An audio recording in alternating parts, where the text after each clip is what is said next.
3.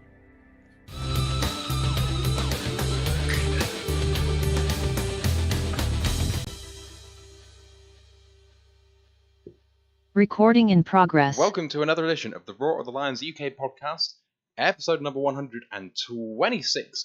Akuda Matata ain't no passing craze. My name's Matthew Turner alongside co-host Anthony Fitzpatrick, who gave us that lovely title. How you doing, man? I'm so proud of you. That's the first time you've ever at least tried to sing one of my good fun titles. So, I'm happy already. I'm already a happy man. I mean, let's be fair, this is your first good title in some time. It's the first one I've done in some time. That's why.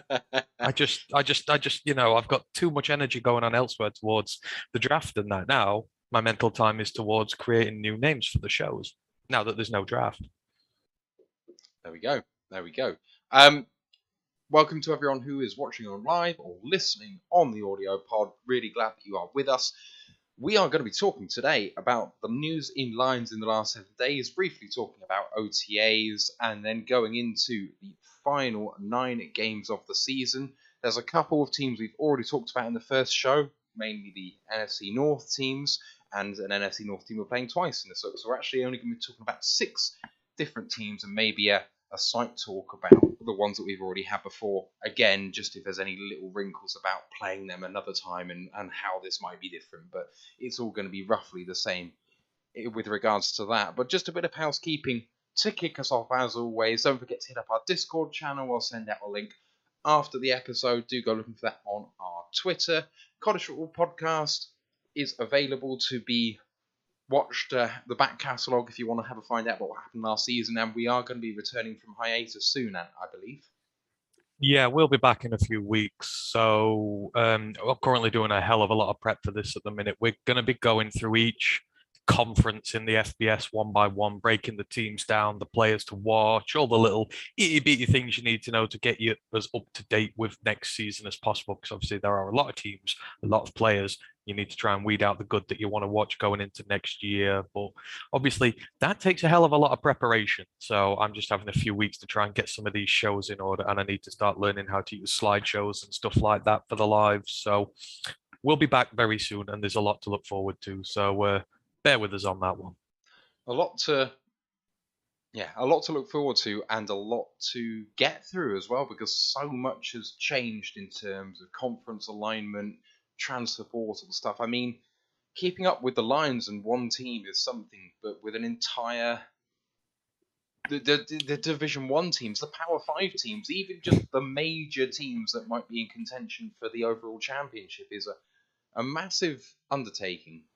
Exactly. There's over 100 altogether, and that's not including the FCS, the HBCU stuff we do, all those little bits and bobs. So like I say, we're just going to break it down into some of the more simple stuff, some of the main players to watch for, some of the bits going on. It's going to be good fun. So if you've not really got involved in the college game before, we're trying to do it for that, to give us everyone sort of as much level playing field as possible going into the next new season. Keep your eye on there, and obviously we'll start doing some stuff on the main pod soon about maybe positions we're specifically looking at for next season. So let's say it's going to be good fun, just having a break, prepping it all and get it ready, and then we'll be good to go. So yeah, look forward to it. All right, and just to finish off the housekeeping, please don't forget to like the episode, sub to the podcast, be very, very grateful, and don't forget to download the Lions Nation Unite app. We're on there. Micro Mike, who's in the chat, he's on there amongst all of your favourite hobby content creators, as I call them, on that app. It's the best place to go, because these guys just do it for the absolute love of it.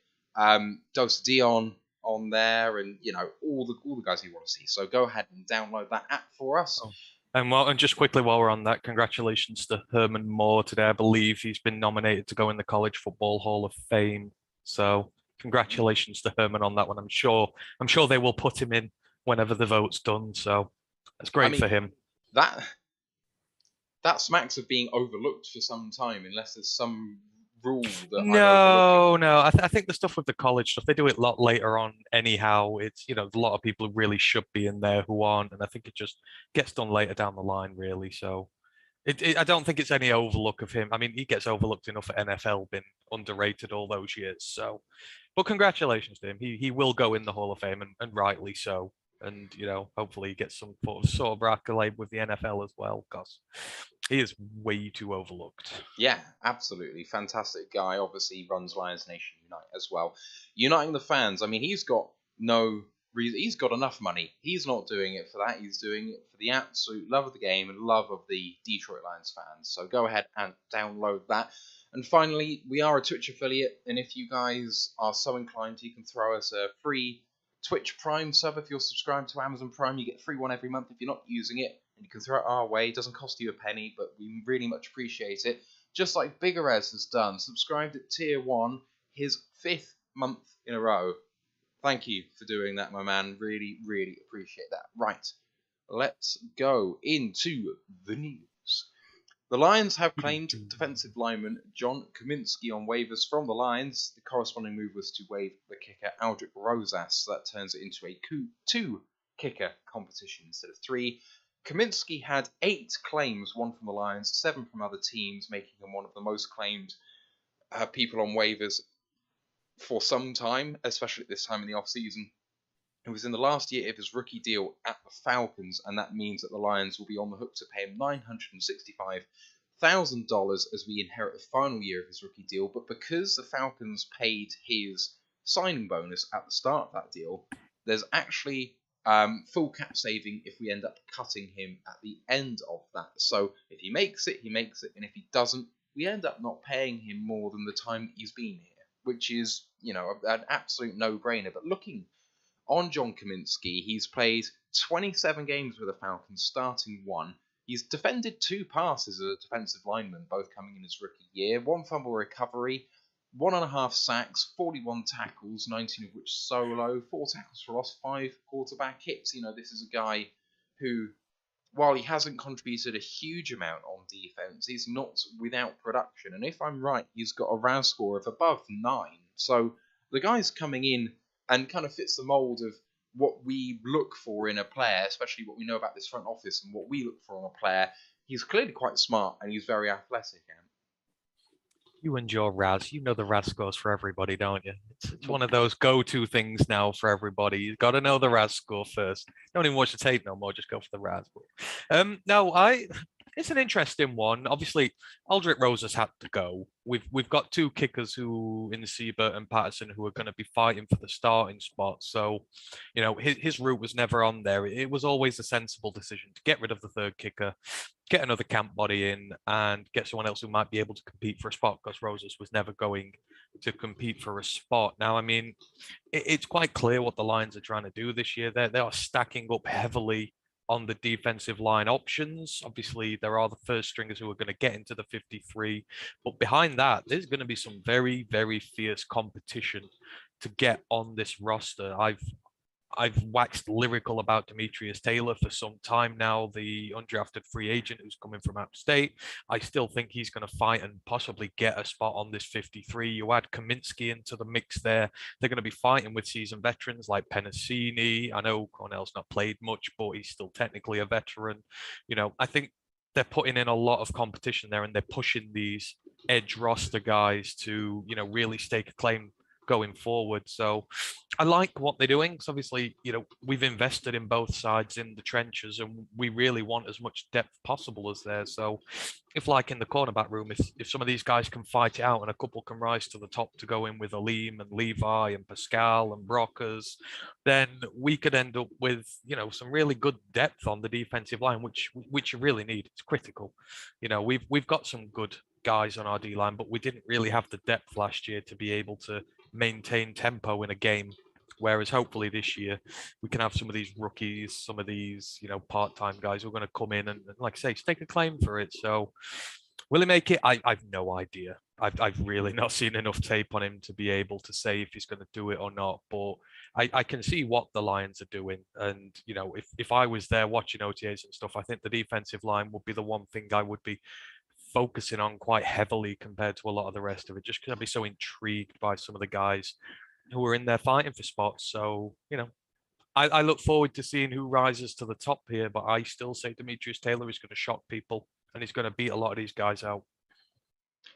Yeah, I bow to your superior knowledge on on him. Just on Kaminsky, just to kind of put people in the picture of exactly what his athletic profile is. I know you just chat all over that, but just to tell people exactly I what was he is. I was ribbing you. You know, I like to rib a little bit sometimes. Ash is also threatened by what you said. Just want to say he's watching in the chat and he doesn't like that.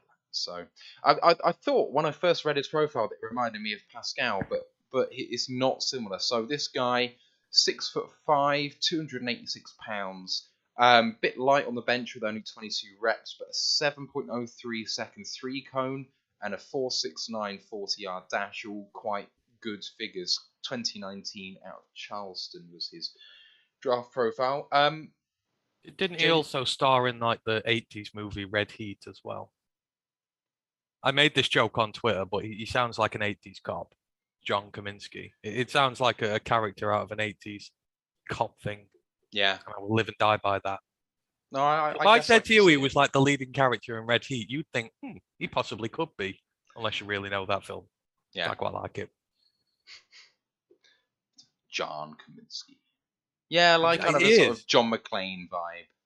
Yeah, but just a little earlier in time, back Yeah, I when can the see it. names were really cheesy and that. So I got a laugh out of it. People on Twitter found it funny, so Oh, I I like it. bow to the Twitterverse. Um, there was a comment in Twitch on Twitch from KDV 1991, one of our supporters on most of the streams. So want to shout out him. He said about Kaminsky, he could be a good guy to protect on the practice squad if someone on the D line goes down. And while that sounds like a good idea in theory, in order to make the practice squad, you've got to cut him, go through waivers, and then sign him to the practice squad. And given that there were 7 other claims, it's really unlikely that he makes it through waivers a second time, to be quite honest, if he doesn't make it with us. Be someone you'd absolutely love to stash on the practice squad, but I just don't think it's realistic. And also, I think the ideas sound. I think you will see a lot of DL on the practice squad now, especially that they've gone up to 16 or 14 players. Now that it's into the mid-teens, you will see a lot of defensive linemen on there. You'll see Bruce Hector on there. You'll likely see the loser out of Cornell Taylor, that lot on there. So you will see someone on. I think as Matt says, I don't think he clears through to it. And also, JC Paxton is making the case for carrying Austin Siebert on the practice squad. And I am torn about that idea, about keeping a kicker on the practice squad whatsoever. Because at the end of the day, yes, they do need a little bit of chemistry with the long snapper and the holder. But it is something that you can probably develop pretty quickly. And the number of times you see kickers pre-COVID times signed from free agency, they're just available as free agents, and they are kicking the next day. It happens quite a lot. And do you want to keep Austin Siebert or Riley Patterson, whoever doesn't win that job? Do you want to keep them on the practice squad, or do you want to keep that place for a John Kaminsky if he'd make it? Or, I mean, who knows who isn't going to make this? But someone on that practice squad, for me, is going to provide more value than another kicker. I don't know about you. But your practice squad's bigger now. Back when the practice squad was 7, I would have completely agreed with you. There would be no room for a kicker on there. But now your practice squad's 16 men big. It doesn't really matter if you keep a kicker on there because there's so many other spots on there you're going to be able to keep as well. It depends, I guess, how many players you really like. Because I think there's going to be corners on there that we really like, at least maybe 2 or 3 of them. I think there'll be wide receivers. I think Josh Johnson will be in there. Pimpleton will be in there if he doesn't make the team. I think there's going to be a lot of players they like, but I could see a position for a kicker. And to be honest, I would like to keep the second kicker. I would like to keep someone who's familiar with the team, who the staff are familiar with, because for me, we are going to be playing critical games this year. I don't necessarily mean critical as in maybe get to playoffs and stuff like that, but we are going to be playing playoffs. we are going to be playing winnable games that we can win, games to show progress. And as I've said, I want us to win as many games as we can. And if my kicker goes down, I want someone I can trust in the room to come straight in and do it. I know guys off the road can, but I would feel a little better if he was around the squad and they knew what he was about rather than just bringing in someone off the street and carrying a lot of hopes for us because, I think it's going to be a lot more critical this year. I think the games mean a lot more than they did last year. Last year we were hopeless. It didn't really matter if we did or not. But this year it matters. Wins matter a lot more. So I'd rather keep one stashed. Fair enough. All right. Moving on for the rest of the news. Dan's addressed something that I want to get to at the end of this. So if I don't get there, remind me. But he wants to talk about Penasini. We'll get there. We'll get there. Jeff Okuda will apparently be John Okuda. No. You got Penasini on the brain. I know. I often do. Jeff. Want to talk about John first? We'll talk about John first if you want, if he's on your mind. Well, no, we do need to talk about him because it is a topic of conversation actually about what's been happening at OTAs. I'd just like to say we are a pro Penasini pod, by the way, if you know, just for the record. We are, absolutely. So Jeff Okuda will apparently be physically ready to go by training camp, which is a major boost for the former third overall pick in 2020. This is coming directly from the man himself, but also from the coaches when they were interviewed during their media sessions during the second week of OTAs. Campbell actually highlighted the fact that the major stumbling block for Jeff is going to be the mental side of the game. You know, he has been blighted by injury the first 2 years, and, you know, the physical side of it, they don't think is going to be a problem, but actually making sure that the guy is confident and steely and got his head all there is going to be a bit more of a challenge. A lot of people are therefore freaking out about this guy, that he might not be mentally strong, or that Campbell has reservations about the guy in general. But I know that me and you are aligned on Okuda, but maybe give us a flavour on how you're feeling on him. On Okuda? I'm getting really, really worked up by this debate about him at the moment. I mean, you know, I'm rooting for him to succeed. And, you know, I know some people might go, oh, but, you know, you spent the whole 53-man roster saying it wasn't a starter thing. And yeah, I did. I did spend that episode saying he shouldn't start because in absentum, other guys have come in and played really well and have deserved the shot above him. But, you know, I agree with the whole, I think the mental thing's going to be big for him. The fans are on his back. The media's on his back. There's a lot of expectation there. People using the B word about him in terms of his draft start. I can imagine it's very tough. You heard the conversation he had with the reporters, you know, when he first had the injury, how much it mentally affected him, you know, and tried to be around his family, trying to pick him up and that. And it was really, if you like listen to that and didn't come away with the feeling that you 100% want him to succeed with the Lions and will back him until the very end, then there's something wrong with you. There's something really, really wrong with you. As a player, for us, we should be backing him 100%. Now, I know we give some players some jip, but they've had their chance and wasted it. Okuda's not had his chance yet. Had 1 year in a trash scheme with a trash coach and a trash system, making him play while he was injured. And then he had 40 snaps. Was it 40 snaps last year? Not even 40 snaps between preseason and the starting game. And, you know, I'm tired of trying to defend this. It's just, we've got to see what happens with him for me. But I am 100% going to give him my backing. And I think he is mentally tough enough. I think that he's going to be able to take heart from his coaching staff. So what they did with Jared Goff last year. Jared Goff was mentally shot last year. If anyone had got, you know, problems with the mental health in regards to playing in that, it was Jared Goff. Discarded by his team, not wanted, coming to a fan base that doesn't want him, you know, a city that's considered to be a losing city and you know, the arse end of the NFL. And they've reclaimed him. Doesn't matter how well he's got to play, but you can see he's playing with a smile on his face. He's playing with belief because the coaching staff believed in him and trusted him. And over the season, they gave him some tough love. And, you know, Okuda's had a lot of tough love himself over time. But, you know, he came through. And I would like to think that he would take a lot of encouragement out of that. So, you know, I'm rooting for him. I really, really am rooting for him.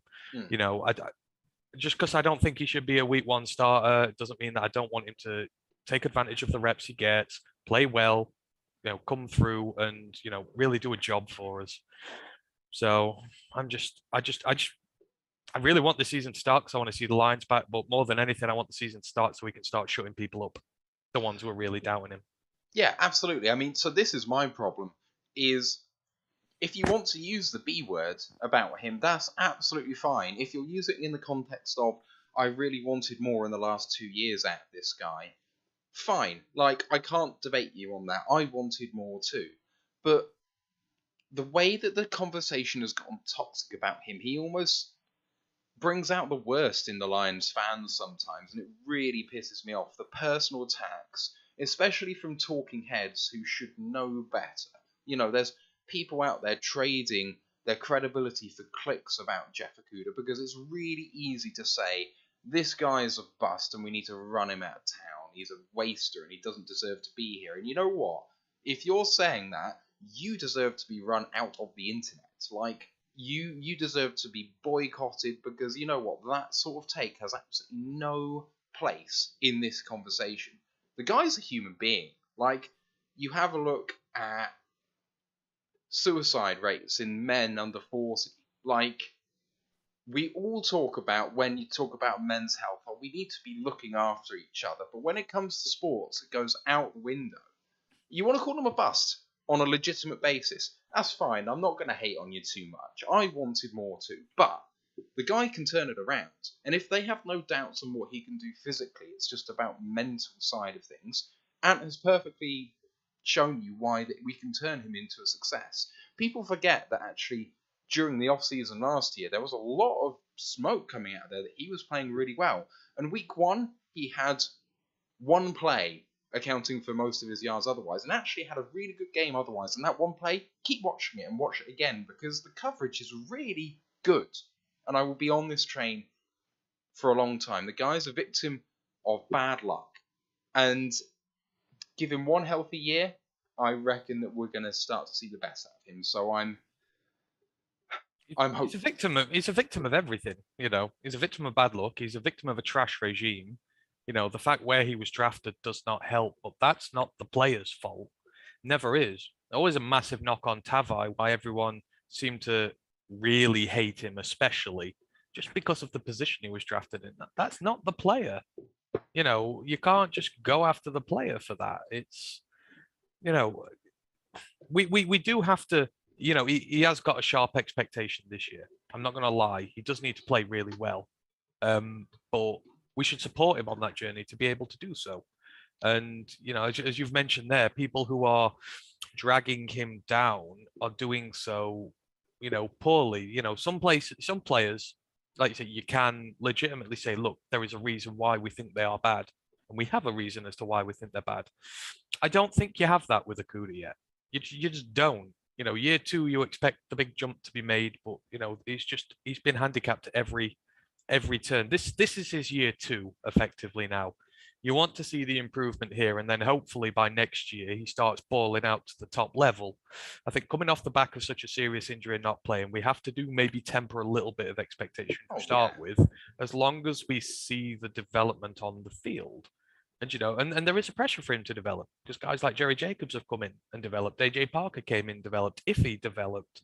So there is pressure on him to show genuine improvement, but the best chance of him doing that is if he's got as many people backing him as physically possible, showing their encouragement, showing their support to him, not calling him all names under the sun, not naming names and saying that he should be driven out the town. Because that's just that increases your likelihood of him failing. Because if that negativity is around, it'll affect him. It's like with all your players, you've just got to really go in there, put an arm around the shoulder and say, look, we're with you. We are one pride. They are our players. We are their fans. We're meant to be united in this together. And, it's not unfair to have expectations on him. I get that, but just support him. And he will hopefully develop what we believe he can be. Well, and the thing is, there's nothing wrong with being critical. We're not saying don't be critical at players who are underperforming. But is anyone saying that Okudah has been given a fair shake as to whether he's performing or not? For me, he never has been given a fair shake to perform or not. And so to criticise him for his play is not comparing apples with apples when it comes to other people playing. Like, people are annoyed that he's been injured. And that ain't his fault. So criticise him for something that you can criticise him for. If people say, I don't like how he played in year 1, fine. That's all good. I got no argument with that whatsoever. I wanted more. I mean, the fact that we made him play through injury is by the by, but Let's move on from Okuda at this point. We're going to talk a little bit about OTAs, but we're going to kind of gloss over this a little bit because we may have an episode coming up once minicamp and the third week of OTAs is done, going into this in a bit more detail. Obviously, we're not there, considering where we are geographically, so all of our knowledge is kind of coming second hand here, but we do know, thanks to Pride of Detroit, that the Lions players absent from OTAs this week were Hawkinson, Griffin, Decker, Romeo Aquara, Pascal, and Penasini. The Lions players present but not suiting up were Jamo, Dees, Mitchell, Banks, Jacobs, and Melifonwu, and Austin Bryant was limited. We can go into a bit of a general chat about OTAs if there's any bits and pieces that you've heard coming out of the week that you're intrigued by, happy with, concerned by. Is there any sort of storylines coming out so far that are highlighted to you? Not particularly. I mean, OTAs are just the start of a very long summer of, camps and practices and stuff like that. I think, OTAs is generally where a lot of the overreaction comes. To some of these early storylines and that. I'm not too fussed so far. I know people are like going, why is Taylor Decker not playing, etc. But guy spent a big chunk out of last year injured. I would be managing him. I wouldn't be just putting him through the grind because I at the end of the day, I know what Taylor Decker can do. I know he's a top 10 left tackle in this league. I know that he's a great player. He doesn't need OTAs. He doesn't need to be able. He doesn't have to do this. You do have to look after your vets a bit, especially with all the injury worries we had last year. I am not against any sort of thing where we look after the guys. It's not a thing that they mandatorily have to do 100% of the off season to be in perfect shape. They don't have to. So I mean, I'm looking out of all the guys who are not practicing. I'm not really surprised there. Obviously, Hawk coming back off injury. Romeo is coming back off injury. I don't know what's up with Penasini, but there must be some reason behind it. I don't think there's an injury there, but I just think it's again, I'm not fussed. It's OTAs. I'm not incredibly fussed at this moment in time. I am a little surprised that Garrett ain't there. I don't know what's up with him, considering that he really needs to make an impression to get on the squad. I think that's a little bit different to there. I think he should maybe be there putting a claim in, but hey ho, I'm not sure. And then as to the ones that are present, a lot of these again injuries. JMO injured, Dees has been injured. Jacobs injured, Melifonwu injured. You've got to be very careful with these guys. Just work them up. Don't put them into a necessary situation. I mean, minicamp's coming up. That's when you're going to start seeing these guys get down and dirty with it. And missing OTAs is not going to do a damn thing for them when it comes to the big season. So, I'm with you there. I'm not reading too much really into anything at this moment in time. It's just the first of a very long part of an off season. So Penasini is concerning to me. So he's the only guy known to be voluntarily missing it without a known injury concern. He could have personal reasons, but I mean, they better be good because the scheme doesn't suit his skill set. We've talked about this before that he is a pure nose, and the Lions aren't playing a pure nose for the majority of the time, even if they play a little bit of 3-4. We've been told we're going to play a bit more 4-3 than we were doing last year, which means a reduction in the number of reps that he naturally will fit. So that's not a good start. I mean, he's never been played as a pure nose, though. We people say that we're doing more 4-man fronts this year. We did 4-man fronts most of the time last year. We didn't use 3-man fronts that much. We always started games with 4. So I don't know if the scheme is going to be different for him or not. I mean, I wouldn't question his motives towards the team because, I mean, Okuda got grinded through injury his first year. So did Penasini.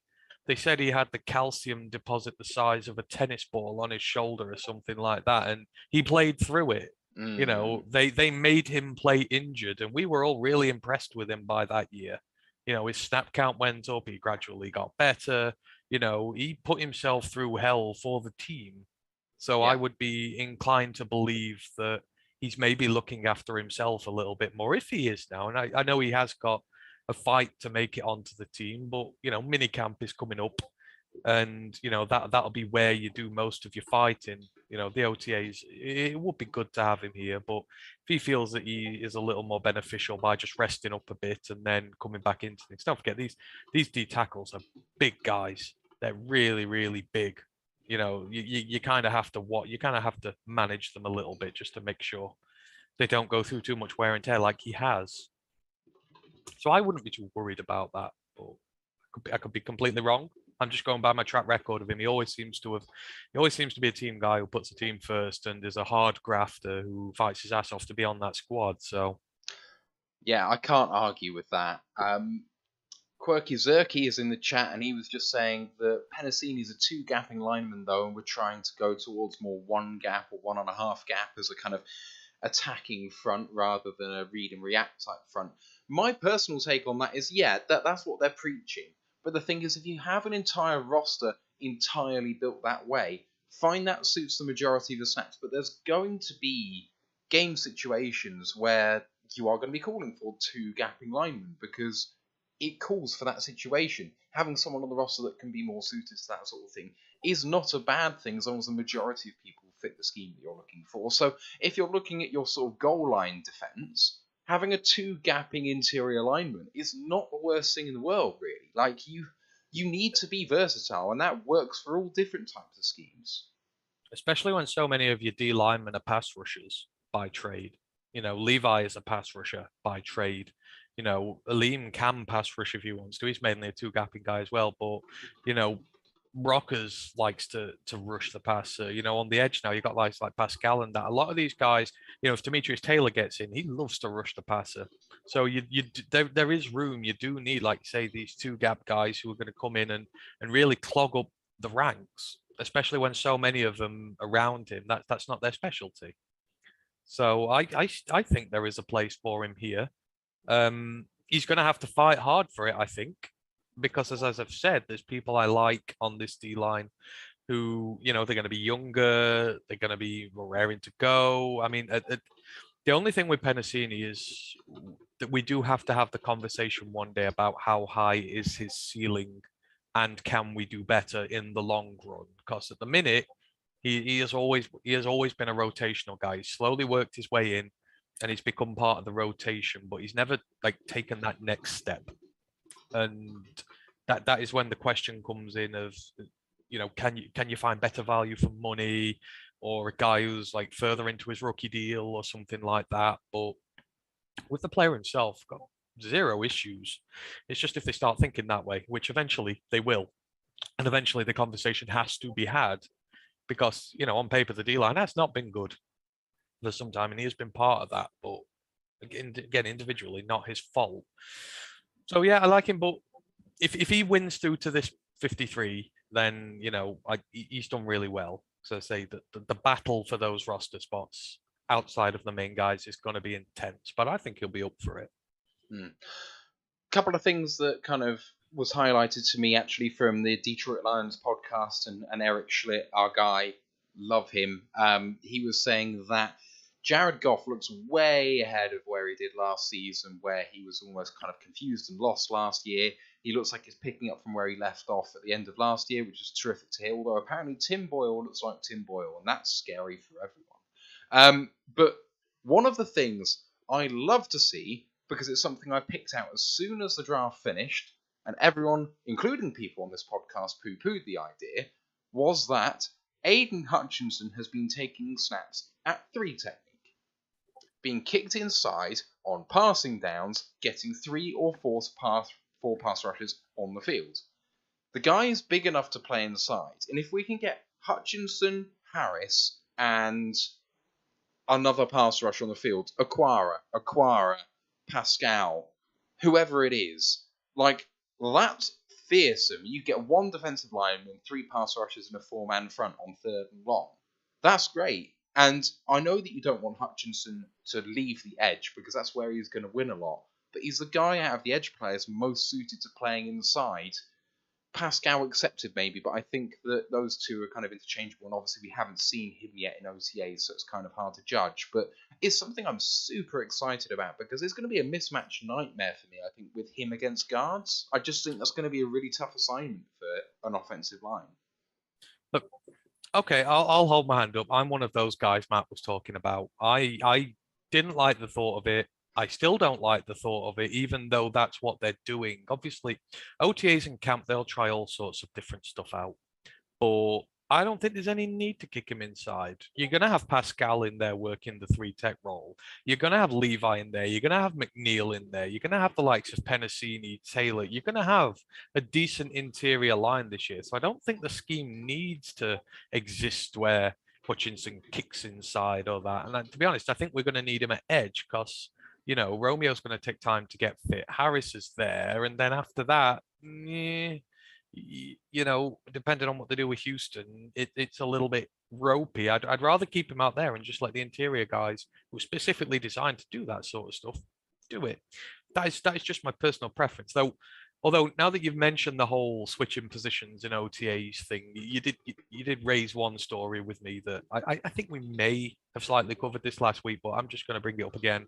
Trying these different players at different positions, and they're playing Julian Aquara at Sam, and that's going to end badly.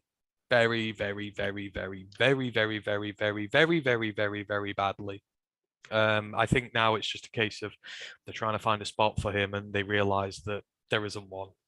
I truly think James Houston's going to beat him out this season.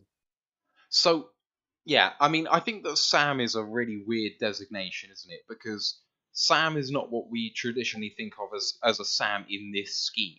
And I think that's one of the things that's kind of been weird is that terminology is just not consistent. So Sam in this scheme is not going to mean someone who's matching up against the tight ends or what have you. Effectively, it's just blitzing outside linebacker. That's what the Sam is in this scheme. So fine. It is going to be interesting, but someone who apparently has played well so far is Julian Aquara, which is encouraging to see. But like you rightly said earlier on, it's very early in this off season, and he's done well in the off season before. So false dawns aplenty. Let's perhaps move this on with the last bit of throwaway news.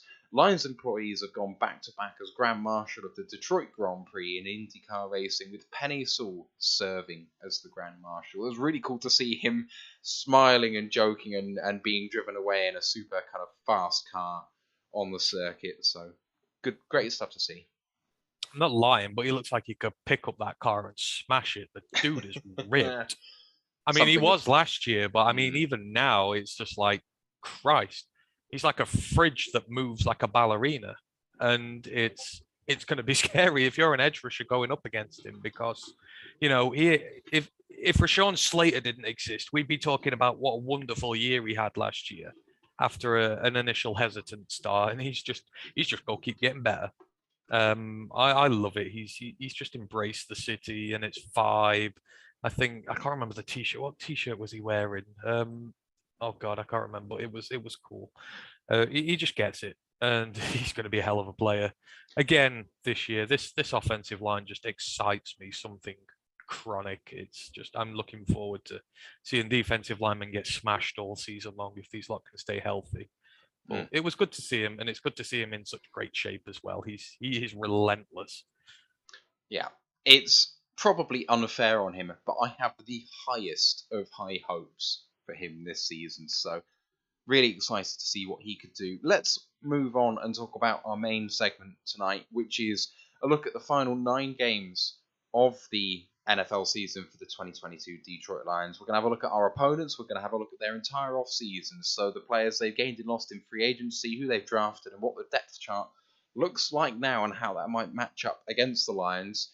We spoke about the first 8 games this time last week. If you haven't listened to that, please do go and listen to that. We're starting off with opponent number 9, week number 10, which is at Chicago. And we're going to kick off with the draft class. One that we have slammed, I think, is probably fair to say. That might be kind, actually. But here we go. At pick 39, they took cornerback Kyler Gordon. At 48, probably our favourite pick, the safety Jaquan Brisker. They then took Velus Jones Jr. at 71. Braxton Jones at 168, Dominic Robinson at 174, Zach Thomas at 186, Treston Ebner at 203, Doug Crane at 207, Jatiah Carter at 226, Elijah Hicks at 254, and Trenton Gill at 255. Also looking at their free agency moves, I mean, this is the longest of long lists. I don't know if you've actually had a look at the full list of all of the people that we've done so far, I but have. this is double the length of any other class that we've looked at so far in terms of free agency. So the guys that Chicago have lost are Damian Williams, Jermaine Afidi, Demir Bird, Elijah Wilkinson, Bo Brinkley, Jalen Tabor, Jakeem Grant, Ryan Nall, Pat O'Donnell, Nick Foles, Dion Bush, Alan Robinson, Bilal Nichols, Alex Bars, Andy Dalton, JP Holtz, James Daniels, Artie Burns, Marquise Goodwin, Joel, someone, I can't say that, Ignobuque, something like that, Akeem Hicks, and then those are all of the guys that have been signed by someone. Here's the list of people that haven't been signed by someone. Eddie Goldman, Jimmy Graham, Danny Trevathan, Terry Cohen, Tashon Gibson, Jason Peters, Jesse James, Christian Jones, Alec Ogletree, Jesper Horsted, Adam Redmond, Ladarius Mack, Ryan Willis, Sirius Holder, Henry Litwin, Master Teague, Landon Lemoire, and Amari Carter. I mean, you could basically, well, they did fill a roster with all of these guys. I don't know how many are left, but I don't know whether they can put a soccer team together, never mind an NFL team. They did make a few signings, but not as many as they lost. Justin Jones heads the way, 2 years, $12 million, the defensive tackle from the Chargers. And as we all know, the Chargers' defensive tackles were well known for their good play last year. Al-Quadin Mohammed, 2 years, $8 million, the defensive end from Indianapolis, and the guard Lucas Patrick, the same amount of money from Green Bay. Otherwise, everyone pretty much signed for $3 million or less. So they are exactly where we were last season in terms of rebuild, shedding people left, right, and centre in a bid to, I mean, they're tanking. There's no other way of saying it. They are full on tanking. Exactly. If this is a rebuild, well, if this is like a relaunch, a rebuild, as you were, they've gone about it completely the wrong way. You know, last year we sort of understood that we were at the lowest of the low, at the bottom of where we could be, and we needed to start from the ground up. Now I get, you know, they reckon they have the quarterback there, and you know, there's so much pressure and expectation on him that I don't know how he's going to cope with it next year. But you know, when you're building your team from scratch, you need to build up your trenches. Your trenches are the most important part of your team when you're starting a rebuild, especially when you've got a young rookie quarterback on the deal already. You should be looking to protect him so that when you are ready to go with him, he's not been killed. And they've not done that. I mean, they went cornerback and safety to start with, and don't get me wrong, Jaquan Brisker. I hate the thought that we're going to be going up against him and Eddie Jackson for God knows how many years going forward. You know, I get why they did it, because the Bears have always had fierce defenses and secondaries have always been pretty good, and but they've neglected their trenches on both sides of the ball in going for this secondary guys first. They're not building their team the right way, which makes me think that they think they're competitive this year, which they're not. I mean, you look at that offense, how many of their offense, starting offense, gets in our team? I would argue 3. You know, Mooney would probably get in as wide receiver 3 or 4. I would debate that fiercely. Montgomery would get in.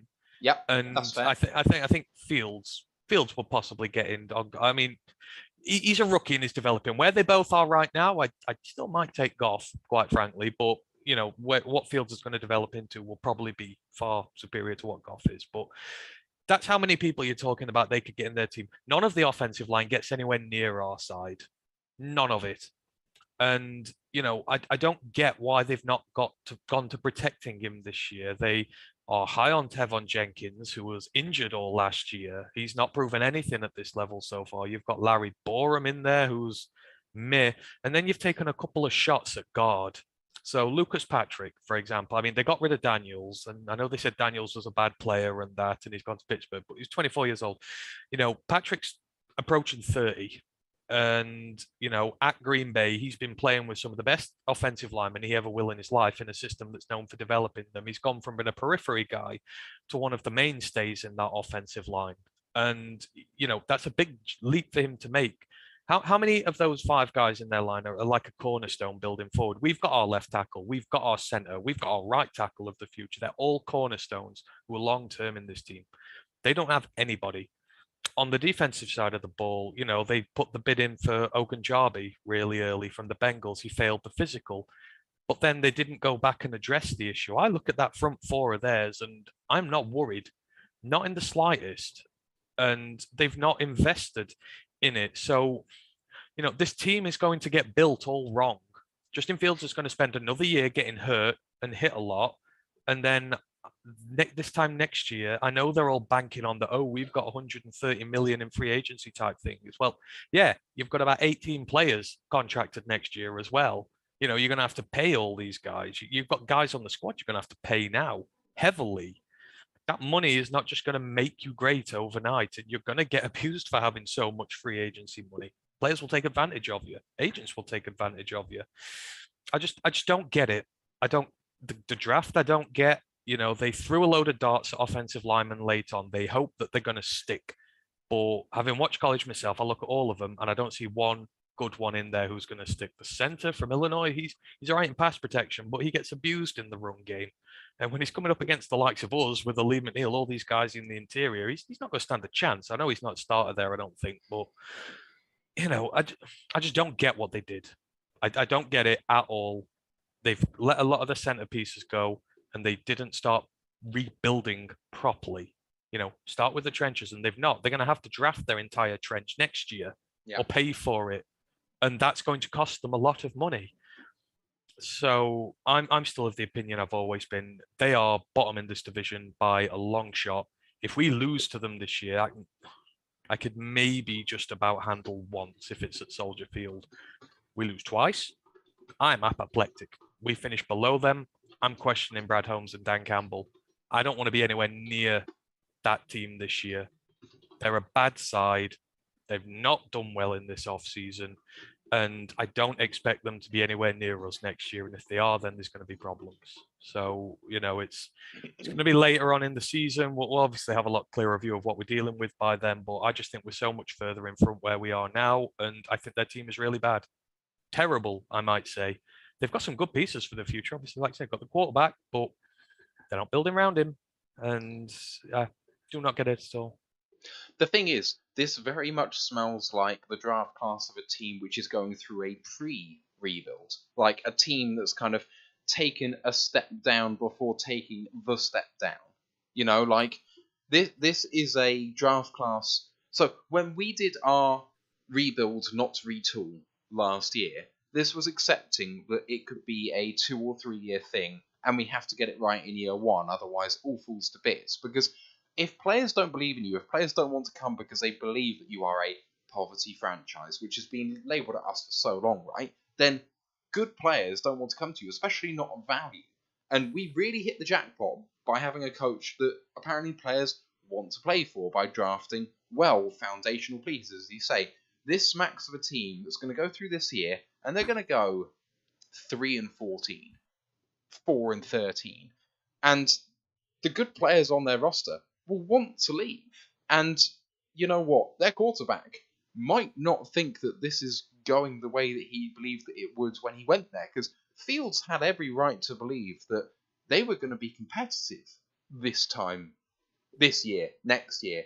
But by the time he gets to the end of his rookie deal, I don't think he will have had a chance to go to the playoffs. And then what are you going to do? Is he going to stay? Are you going to have to franchise tag a guy that has never really had a chance to succeed? Or are you going to do a Daniel Jones and just let him walk after 4 years? I mean, the Bears right now reminds me of the Giants a few years ago. And the weight of expectation you're putting on your players, you should see the stuff they write about Fields. It's like he's the second coming of Jesus. And don't get me wrong, I loved Fields coming through the draft process. I don't think I wanted him at the time, but I wouldn't have been unhappy if we got him. But the sheer weight of expectation, they expect him to be like a top 10 quarterback in this league, highly in the top 10, throwing defenses down, hiding all their deficiencies on the team. Darnell Mooney, they're like, oh my God, Mooney's going to be the next Calvin Johnson. Well, maybe not that much, but they're putting expectations on him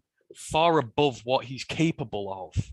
For me, I think he's a good receiver, but I don't think, if he's my wide receiver one in a team, I'm not doing much with it. And I think they're going to have a rude awakening. And like you say, I think this is the next draft is going to be the one for them because, they've no foundational pieces on either side of the trenches, really, unless, if Tevon Jenkins does come good, that's fine. You still need a center, you still need some guards, you still need another tackle, you still need some defensive tackles, you need to replace Akeem Hicks properly. The guys they've bought in free agency, like say $2 million deals, stuff like that, they're not, going to be massive going forward. It seems like they've sort of kicked the can to next year. They've said they're going to have a bad year this year, and then they are flush with resources next season to do so. But that's no guarantee. You say Fields will be in his third year by then, and I know fans of positional value and that will be kicking like things very heavily, seeing a rookie have his contract wasted like this. This is when you've got him cheap. And if Justin Fields is going to be as good as you say he's going to be, you're going to be paying him nearly $50 million a year. You're paying a lot of money, a lot of guaranteed money. And all of a sudden, that budget you had is gone. And you've missed your window with him.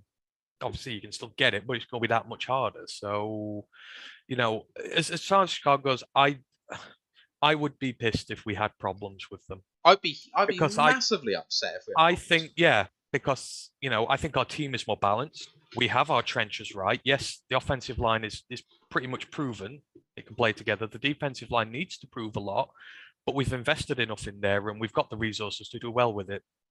And we're steady everywhere else. Obviously, there are bits on defense we need to fix, but for me, I'd rather go into next year just needing to worry about my linebackers and my safety again, maybe, than worrying about my tackle, my center, my guards, my D tackles.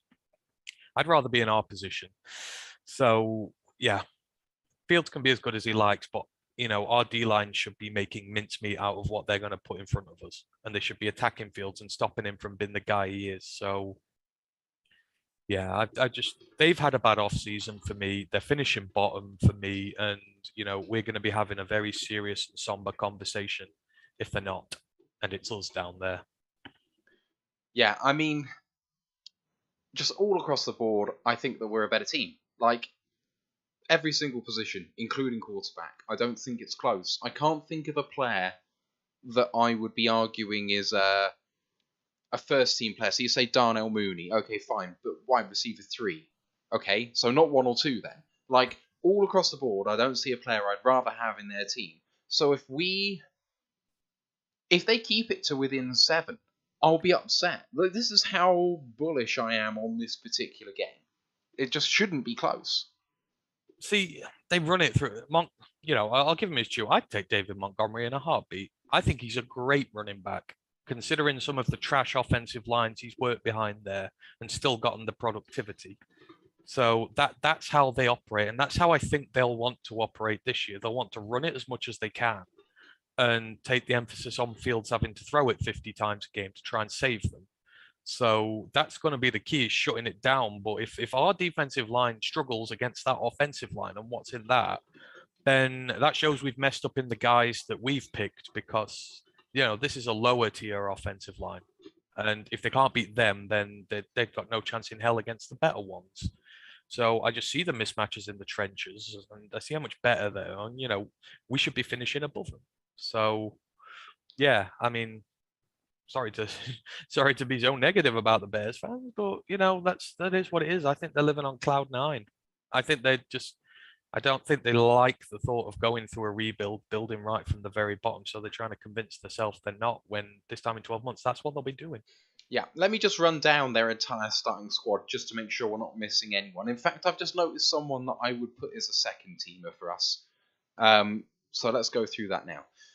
Quarterback Justin Fields, running back David Montgomery, wide receivers Darnell Mooney, Byron Pringle, Velus Jones Jr., tight end Cole Kmet, left tackle Tevin Jenkins, left guard Cody Whitehair, centre Lucas Patrick, right guard Dakota Dozier, right tackle Larry Borum, and the defense, defensive end Al-Qudi Mohammed, tackle Kairis Tonga, I can never say that, Kairis Tonga, Kairis, thank you, tackle Justin Jones, defensive end Robert Quinn, linebacker Nicholas Morrow, linebacker Roquan Smith, linebacker Matthew Adams, Corner, Jalen Johnson, Duke Shelley. Safeties, Jaquan Brisker, Eddie Jackson. So Brisker would start for us, and Cole Kmet would probably be, well, definitely would be tight end 2, and at his peak could be tight end 1, maybe. I'm not so down on Hawkinson, but at least Kmet sees the field. On defense, a lot more of their guys would start for us. Yes, Smith would too, right?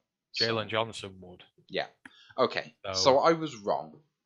But oh no, I was just talking about offense earlier.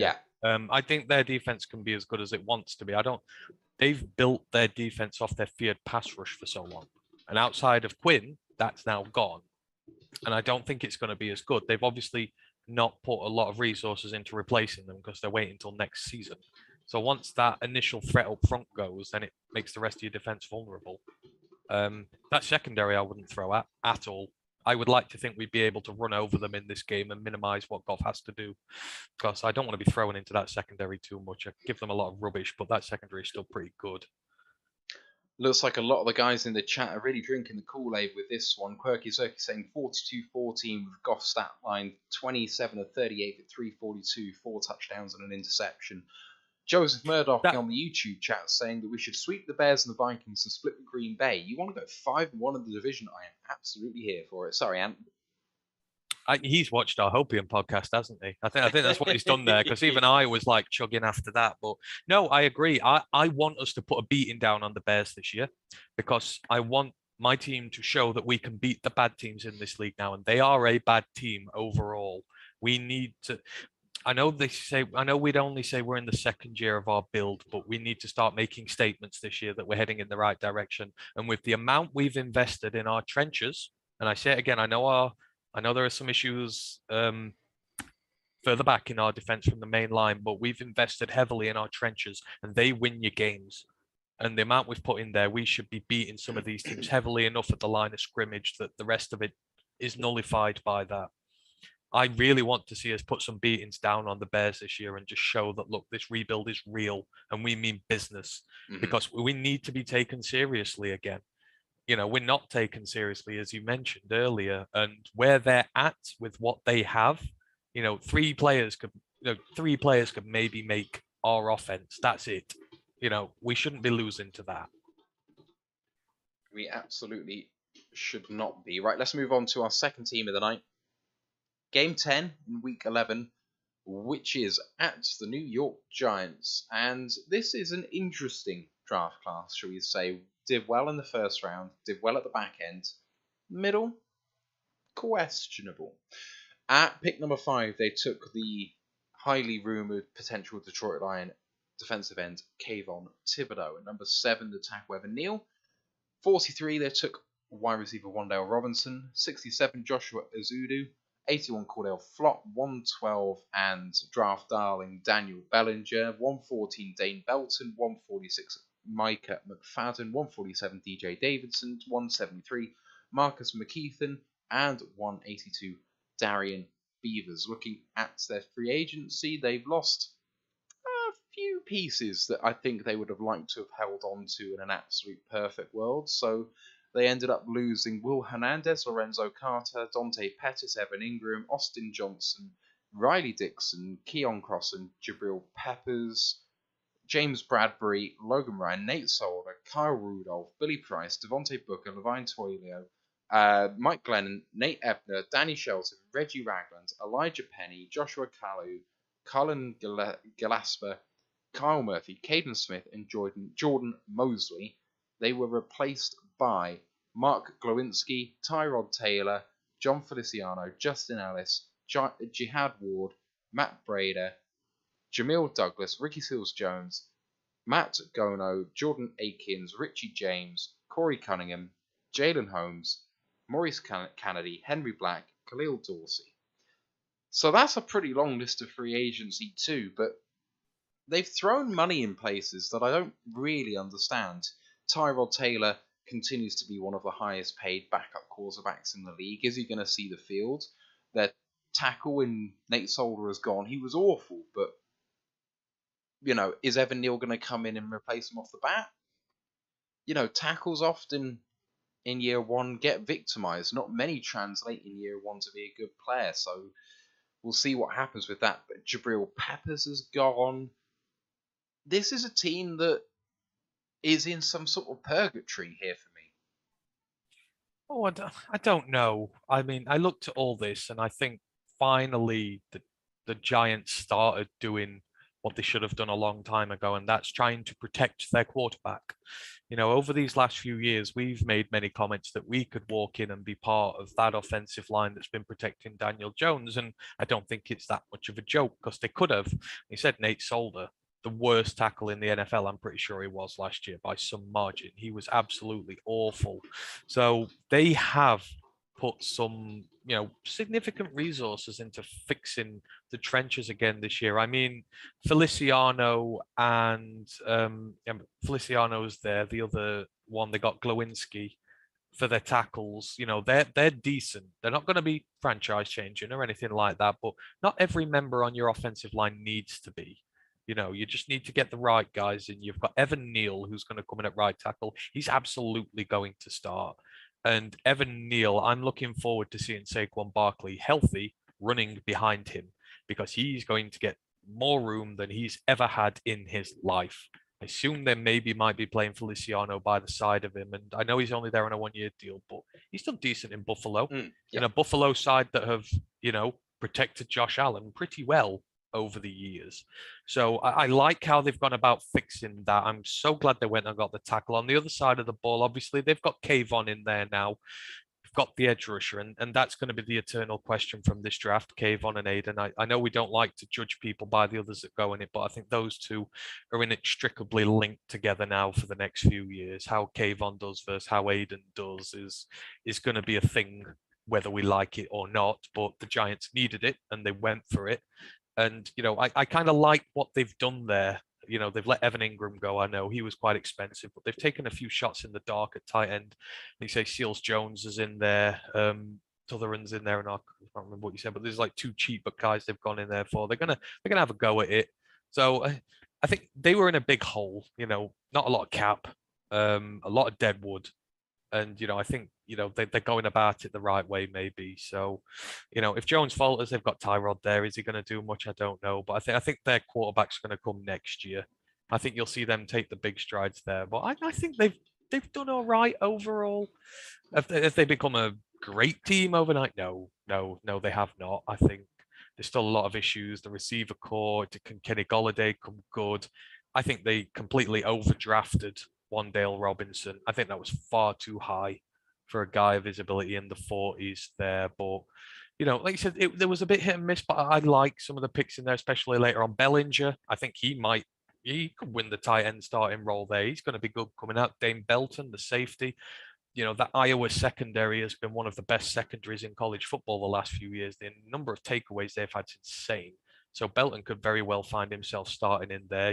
I think they got one of the best value picks in Darian Beavers, the linebacker from Cincinnati. I didn't expect him to fall to round 6. So, they found some decent players in there. And if they can develop them well, then this will turn out to be a pretty decent draft for them, although they did draft 2 UNC linemen, and if you saw how Sam Howell got completely abandoned by his line last year, I'm not sure how wise it is to take 2 UNC linemen from last year because they were not very good. But splitting hairs, these late round picks, they sometimes work, they sometimes don't. But overall, I like what they've done. Say nothing needle shifting for a lot of it. Some really good players at the top who could over time do it, but they're going in the right direction for me. But in terms of when the Lions are playing them, do I expect us to beat them? I would like us to beat them. I think we're in New York. I mean, our own Ryan's going over there to watch this one, so obviously we want a win for him because he's flying all the way over to go watch this game. But again, they sort of represent the opposition for me at this point, where I think we should be beating these guys. Because this time in 12 months we're going to start having playoff aspirations, and we need to start beating some really good teams if we want playoff aspirations. So where we're at, this is certainly one I'm looking at as we need to really go heavy on this and get a win there just to show that we are heading in that right direction.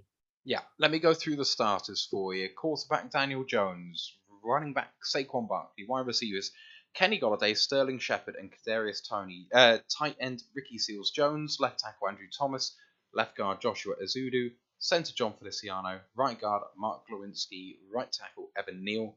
On the defensive end, Jihad Ward, nose tackle Dexter Lawrence, defensive end Leonard Williams, outside linebacker Kayvon Thibodeau, linebacker Tay Crowder, linebacker Blake Martinez, outside linebacker Aziz Ojolari, cornerbacks Cordell Flott and Adore Jackson, safeties Xavier McKinney and Julian Love. I do think it's a team that is stronger as a starting defense, for sure.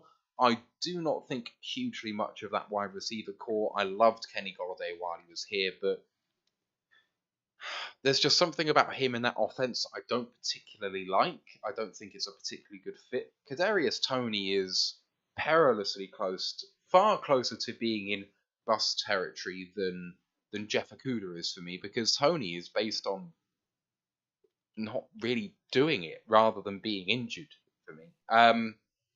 Wan'Dale Robinson finds himself fifth in this depth chart. I think he'll be a bit higher up than that. Darius Slayton at number 4. That offensive line has the potential to be good. Andrew Thomas ascending, had a much better year last year than his rookie season. On the defense, though, they really came good actually last year and the previous year, and Thibodeau being added to that is only going to strengthen matters. Aziz Ojolari had a good rookie year and can only get better and better, I think. But I have questions about them starting Cordell Flott, 3rd round pick. That worries me. I think that this is a team that we should be able to throw on. We've just got to make sure that Goff's got the time. Yeah, I agree. I think you can possibly use one of these where you're gonna use Goff a bit more, use your receivers a bit more, especially if by this time, Jameson Williams should be up and running by about this time. At worst case prediction, they're saying about halfway through the season. So this could be a really good game for him to come into actually. But overall, I do like this Giants team, and where I think it's got good foundational pieces in now to be built into something good if it's done correctly. Obviously, Brian Daboll has, he's proven at the Bills that he can develop talent. Can he do it as a head coach? It remains to be seen. But, if you've got Andrew Thomas and Evan Neal as your tackles, that's you set there for many years, many, many, many years. You can go and fix the rest of that line in there, and, like you said, there's bits on defense. So Xavier McKinney, I really like. You mentioned Aziz had a good year on there. If Kayvon comes in and plays well, then you've got a lot of good pieces moving forward. But I just don't think it's going to be a complete team right now, which is why I think we can go out there and beat them. It's not the finished project. It's got the pieces in there, but just around it, there's still a lot of uncertainty. But I think Dable in 2 or 3 years will have that team very good. Certainly not the laughing stock they are at the minute. So I think there's a very bright future for them. But I would expect us to go there this year and give them a really tough game and beat. I would like to beat them. Again, this would be another one I would be maybe disappointed if we lost. Oh, massively disappointed if we lost this game. I think that we should be winning this 8 times out of 10. Really, I just think we do have a stronger roster than them overall. I think we're strong where they're weak, and I think we're average where they're strong.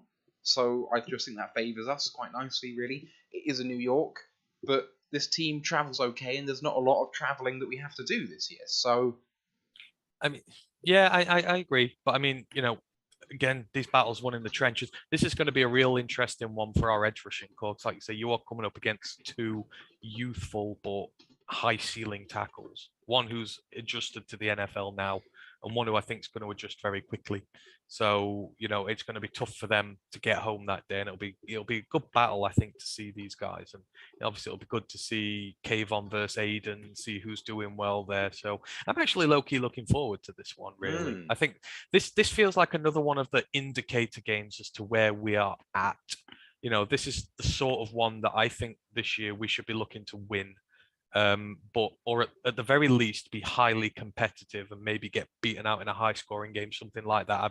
This is definitely one of our, like I say, yeah, this will tell us where we're at, really. It's one of those types. Yeah. Just to slightly derail what we're going through, because Dan's just asked a fairly interesting question in the Twitch chat. It says, which quarterback in the NFL is on the hottest of hot seats for you? Just as a quick aside, maybe give it a thought, and I'll give my thought.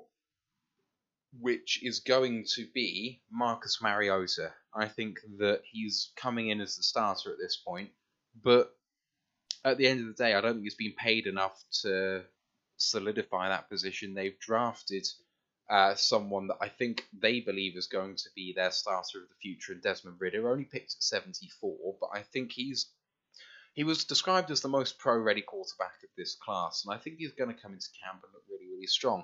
Quirky Zerky has given a few examples, which I'm going to say in a minute, but is there anyone that stands out for you as someone you think's on the hottest of hot seats at quarterback?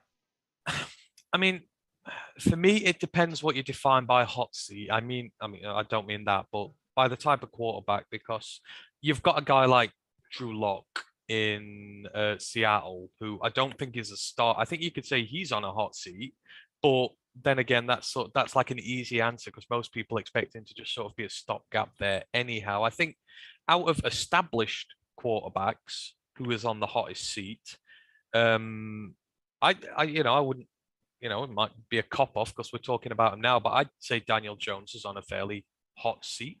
They've not taken his 5th-year option. He has to have a very good year this year for them to dole out some money to him. And like you said, they've bought out Tyrod Taylor, who has shown that he can still win games if in the right system. And don't forget, he's got a really good running back with him when healthy. They've got Barkley there. They've got Brady backing him up. So I would expect Daniel Jones to be on a hot seat. I guess we could say Tannehill's on a hot seat because he's got. No, I'll not make that joke because Ryan's been all right today. So, but no, I do think Tannehill could be on a real hot seat as well. I think he lost them the playoff game last year. He lost them that game. He lost them the chance to go with forward. All you said about Malik, you really think he can come in and replace him? I don't think he's going to be ready year one. No, neither do I. But I think the Titans have found their ceiling with him, and he definitely lost them that game last year. So if he comes in, has a few defeats to start off early, the Titans might say, "Screw it, we're blowing it up now. We're putting in the rookie early, and we'll take the short-term pain for the long-term gain." So I think Jones and Tannehill would be the big ones there for me. I could be missing some out, but they're the two that immediately come to my mind. So the other ones that Quirky Zerky have mentioned, he did say Daniel Jones and Tannehill. He also said Tua and Sam Darnold. I don't consider Sam Darnold a starter. I know it sounds stupid, but I think the amount of stuff he's already gone through there, and they're obviously a team who's going for the number 1 pick this year. I don't know. I just don't see I don't see Darnold as an established starter. I suppose he is. I kind of, you know what I mean? I think it just is circumstance. I don't know. I could be talking out my arse Darnold will be the starter very reluctantly, and Matt Corral will probably get a chance this season. Matt Corral will beat out him sooner than Willis will beat out Tannehill. Oh, 100%. If they both start bad, then Darnold might go first. But I think Tannehill would be very close. So yeah, it could do. But I think the Panthers are aiming for number 1 pick this year. I don't class Mariota as a starter because he ain't been a starter for years. He's just a stopgap while they aim for the number 1 pick as well. So it's a bit harsh. I think the Falcons are in contention for the number 1 pick. I am sorry, but I just they didn't go for the quarterback when they needed him, and Mariota as a relief quarterback and Mariota the starting quarterback are two completely different things. Respectfully, I think that you're wrong, and I think the Falcons will continue to overachieve. I think they'll get at least 6 wins. Yeah, but you said they'll overachieve if they, do what's expected of them. That is them overachieving. Exactly. You're saying if they overachieve, they'll continue, but it's like, well, you're saying they're going to overachieve. If I say they play how they are, they'll be a top pick next year, along with Seattle and along with Carolina. All right, let's get us back on track with Thanksgiving, Week 12, Game 11, the visit of the Buffalo Bills to Detroit. And they're going to kick our ass. I'm just going to put this on out there. No Kool-Aid here. Right, let's move on to Week 13. Yeah. They are going to kick our ass, and it's not even going to be close. So Their draft class was interesting, but they didn't have a huge amount of needs. Kyrie Elam at 23, James Cook at 63, Terrell Bernard at 89, Khalil Shakir at 148, Matt Arasiah at 180, Christian Benford at 185, Luke Tenuta at 209, and Balin Spector rounds it off at 231. In terms of free agency, they lost a few guys, but not very many. Mario Addison, Jerry Hughes, Vernon Butler, Harrison Phillips, John Feliciano, that we just talked about, and Matt Brader too. Mitchell Trubisky, Levi Wallace, and Efe Abada, they've all been signed by the teams. Players remaining unsigned at the moment: Ryan Bates, Darrell Williams, Cole Beasley, Star, Lotulele, AJ Klein, Emmanuel Sanders, Brian Cox Jr., Justin Zimmer, and Christian Wade, the British running back. Love to see him hit another squad. They replace them with quite a few guys, including Von Miller on a 6-year, $120 million contract. As we all know, that is not representative of the real deal that will work out in real life, but the headline figure is particularly striking. But also on larger contracts, Daquan Jones, 2 years, $14 million at DT, and Tim Settle, 2 years, $9 million at DT as well.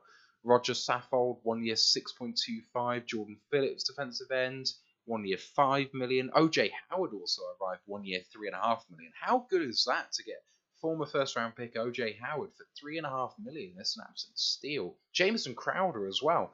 Wasn't he signed by the Jets to an absolute monster deal? Now arrives in Buffalo on a 1 year, $2 million deal. There's some names in there, man.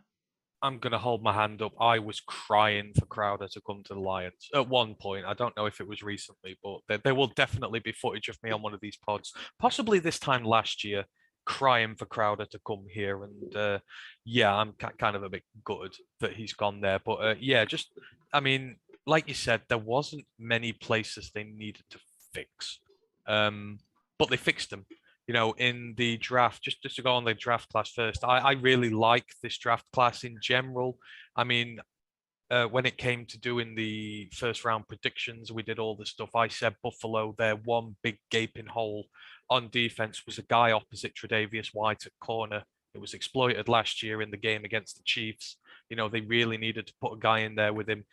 Is Kyer Elam the right selection there? Who knows? We'll see this year, but they needed a corner and they spent the best pick they had on one. So they obviously agreed that that was a big sore spot for them. Running the ball's been an issue as well. Obviously, Singletary doesn't run a lot. Even it doesn't get used a lot either. And I've had that as a knock on the Bills for years, and you know that because you're a big fan of Josh Allen, and I've tried to rag the Bills over the years because they won't run the ball. They've brought in James Cook. Now is he the most flashy running back in this draft? No. Is he the right pick at this one at 63? Maybe not. But what they are getting is a running back who does not have much mileage on him in college. And when he did play, he played really well. The Michigan fans will remember him from last year because he had a career receiving day against them. Also ran pretty well as well. And obviously he's got the good family links there as well. It's in his blood to do well here. So you've got Singletary now. You've got James Cook, who's coming in fresh and ready to go in the running back room, who's done that there. You've got Khalil Shakir. I love that pick, especially where they got him 148. Ryan loves Khalil Shakir and went on about him all last season on the college podcast. He's just this really gadget guy who's small, who's quick, and you can do so much with him. And I think that Buffalo offense is going to be just the perfect place for him to develop there. And then, I mean, they're that spoiled for choice. There's that lack of places to go for. They go for a special teamer at 180. Matt Araiza was the best punter in the draft. They went and got him. And they obviously realized the special teams needed a little bit as well. And they went out and got him early because they could afford to. Because their team is that near towards competing. And even at the end, you got Balin Spector there. He's been a linchpin of the Clemson defense at linebacker for years, and he's a tackling machine. And, he might not be the greatest pick in the world, but if I wanted a depth linebacker in my ranks who's going to come in and, pull out a dozen tackles in a game or something, if I need him to, Balin Spector will do that. So I love this draft class of theirs. I just think it fills every single hole they needed. And then, like you say, they've gone out into free agency. They've got Von Miller to go with the, edges they drafted last year. I just look at this team and I'm like, right, if you're not going to win with this team, you're never going to win. And I think anything less than an appearance in the Super Bowl this year is a massive, massive disappointment for the Bills. I just think they're on another level. These are one of these teams this year that, we can't deal with these. We're a rebuilding side. We can maybe go for some of the mid sides, but the top 5 sides, there's just a world away from us. And I would like us to give them a competitive game. I would like to show the world, because it's the only primetime game we're getting next year, just how far we're coming. I would like us to battle hard, maybe put a few points up on them, do some nice trick plays, fool them a little bit, and have a good go. But ultimately, everything they've done this offseason has been very good. And, they're going to be a Super Bowl contender this year, and night and day between us. There's one game you can put an L next to this year. It's this one. And I do it now. I think the only place that I can see us competing really hard is that I think our defensive line could compete with their offensive line. Their offensive line is mediocre. Let me explain. The starting team for the Buffalo Bills: quarterback Josh Allen, running back Devin Singletary, although I will add that behind him is James Cook, Zach Moss, and Duke Johnson now, 4 deep at running back, which is ridiculous. Wide receivers: Stephon Diggs, Gabriel Davis, Jameson Crowder, but behind them, Isaiah McKenzie, Khalil Shakir, Tavon Austin, Marquez Stevenson, and Jake Camaro. That's 8 deep at wide receiver. Tight ends: Dawson Knox, OJ Howard, left tackle Dion Dawkins, left guard Roger Saffold III, centre Mitchell Morse, right guard Ryan Bates, right tackle Spencer Brown. That offensive line does not scare me at all. I think that is average at best. So if we're going to have any chance in this game, it really feels like our defensive line, led by Aiden Hutchins and Charles Harris, really need to kind of have a day. If we can sack Josh Allen a few times, maybe correct turnover there, it gives us a sniff. Looking at the starting defense, at defensive ends, we have Greg Rousseau and Shaq Lawson, backed up by AJ Epineza and Boogie Basham. Defensive tackles: Ed Oliver and Daquan Jones. Linebackers: Matt Milano, Trayman Evans, and Von Miller. Corners: Tre'Davious Wright and Kaya Elam. Safeties: Justin Poyer and Micah Hyde. That's just stacked, isn't it? All across the entire thing. I mean, would every defender for their team start for the Lions? Apart from Aiden Hutchinson's spot. Yeah, but Greg Rousseau had a really good start last year, and Rousseau did. If you're doing it on NFL experience, then if you just list those players down and was asked, is that, did that defense win a Super Bowl? If in like 10 years now and someone said, did that defense win a Super Bowl? You would go, yes. If you looked at that, you could quite happily say that defense had won a Super Bowl. If just given it out of context, because you'd think there's not that many big holes in there at all. So, Kyer Elam was that corner position was the one they needed to fix, and they went out and did it. And, Kyer Elam's going to have a steep learning curve in there, but I mean, he's playing opposite Tre'Davious White. I mean, he's one of the best corners in the game, flat out. So there's no one better to learn from than him, because he came out of nowhere. Well, maybe not out of nowhere, but his rise has been meteoric. So if Elam's going to learn out of someone, then fine. That's a defense that's going to be. You can't run through it. You can't throw on it. I mean, obviously you can, but you're going to need some top-notch class players to be able to do so. I even think that offensive line's not as bad. Morse Saffold is really damn good at guard. Morse is good. They run the ball on you through that interior, then you're going to have issues, because that's where they're really, really strong. But I mean, you're a Josh Allen stan. I mean, that even if you do get to him, bringing him down's an entirely different tale. You've got to get to him, and then you've got to take him down. Those are 2 assignments in themselves. Not just simple as beating the offensive line and you sack him. It's you beat the offensive line, then you've got to go and try and hunt him down. It's a big ask, but it's going to be a great test for us. And like I say, I would like us to give them as good as they got. If our defensive line really could put that offensive line under pressure and put Allen under some pressure, I'd love to see that, because that's like, right, well, hell, we're dealing with the big boys here. So, and again, I've just waxed lyrical about their defense, but my offensive line this year, if healthy, I expect them to go after everybody. I think our offensive line is one of the best going, and at some point, I want us to have the best group who are going to win every single week.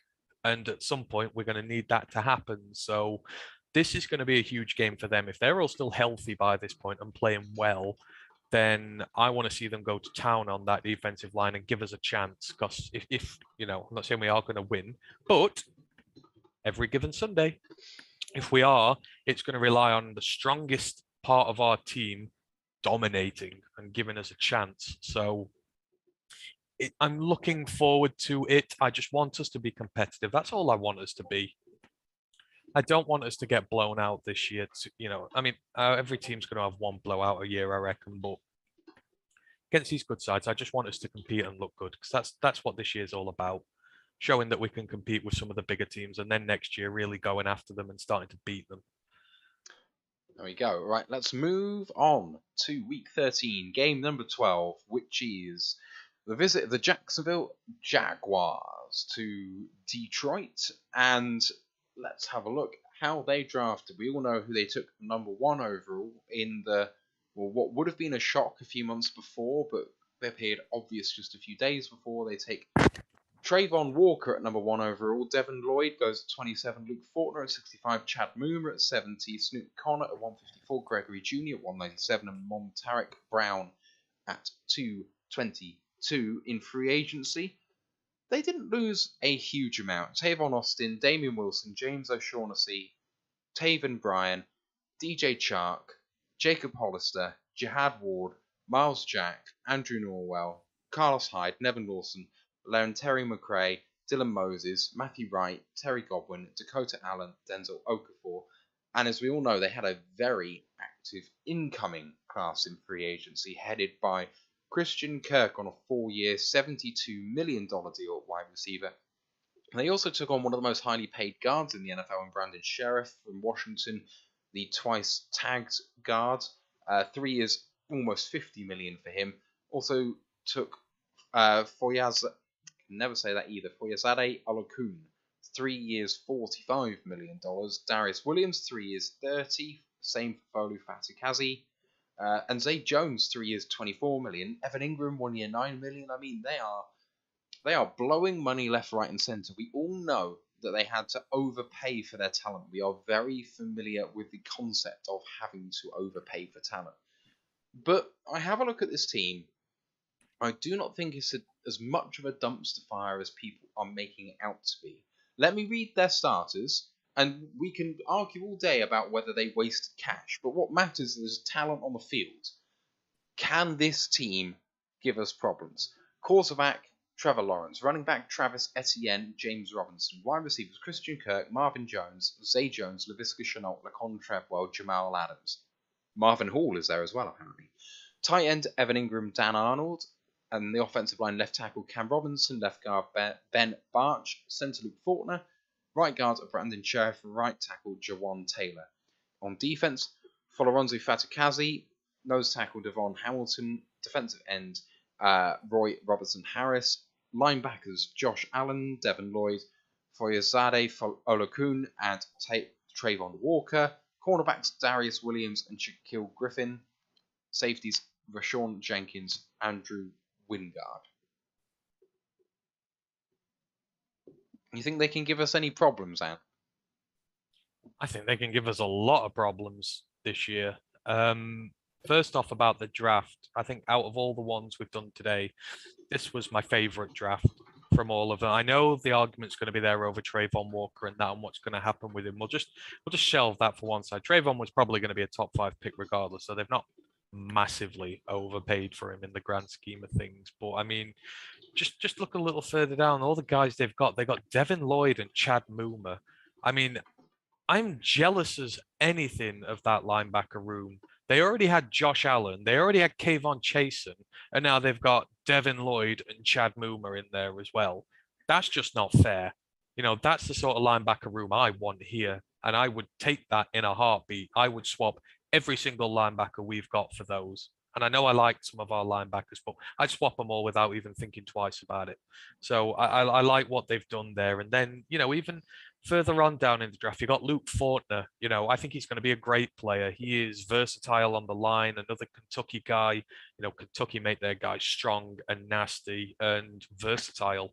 And I think he's going to fit right in on that line. I think they've really gone about protecting um, Trevor Lawrence more this year. I do like the look of the offensive line. Even the cornerback room later on, they went for corners with the last two picks. Monteric Brown, the one from Arkansas, he had no business being in round 7 whatsoever. They got one of the steals of day 3 there, because I watched Arkansas a lot last year because I was watching Traylon Burks specifically during the season. And Monteric Brown's gone up against some of the best wide receivers that college football has to offer and was not phased. Made a lot of good plays. I'm really shocked he went there. And then even Gregory Jr., the one from Wichita Baptiste, he's going to be a special teams ace straight up with, but there's a lot of upside there with him. So their draft, weirdly enough, they knocked it out the park. And then, you look forward. They've put a lot of money into their trenches again. I know I keep going on about it, but Brandon Scherf's one of the best guards in football, and they've paid him like it. You've got Fortner in there at centre now, who gives them a good centre. You've got Robinson, Taylor, Walker, Little at tackle. It's decent, and when you're protecting a quarterback like Trevor Lawrence, decent gives him enough of a chance to hurt you. Etienne and James Robinson could be one of the best running back duos in the league if Etienne goes well. I know the wide receivers are not the greatest in the world, but again, it's all right. They've got a potential generational quarterback throwing at them. So it's an offense that if it clicks right and Trevor Lawrence gets the time he needs, which he's never had, it's going to put up points on people. And again, there's lots to love on that defense. The linebacker core is fire. The secondary is meh. It could be, it's okay, but kind of like us, they've gone other places first and kind of left the secondary to it. And I'm not uber big on their defensive line. I know Trayvon Walker's going to be in there, and we'll see what it's like with him. But I think Jacksonville building in the right direction as well. That offense is dangerous, and I genuinely mean that offense is really damn dangerous. So you're going to have to put up a lot of points past them to be guaranteed a win. Where they are in relation to us, I mean, I don't know. Are we playing them in Jacksonville, or I think we're playing them it's in Detroit. In Detroit. So yeah, I'd be wanting. Yeah, again, this is a game I'm aiming at to win. But I'm very wary of that offense, and we're going to need to. We're really going to need to be good to beat them. We're going to have to work damn hard just for that running back duo alone. And like I say, you're running. Brandon Scherf is amazing, and I really like Luke Fortner. I really like Walker Little, who's there as well.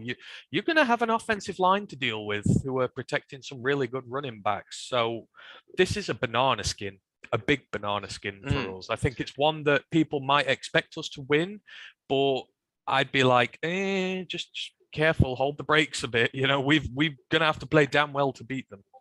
We're gonna have to play really damn well.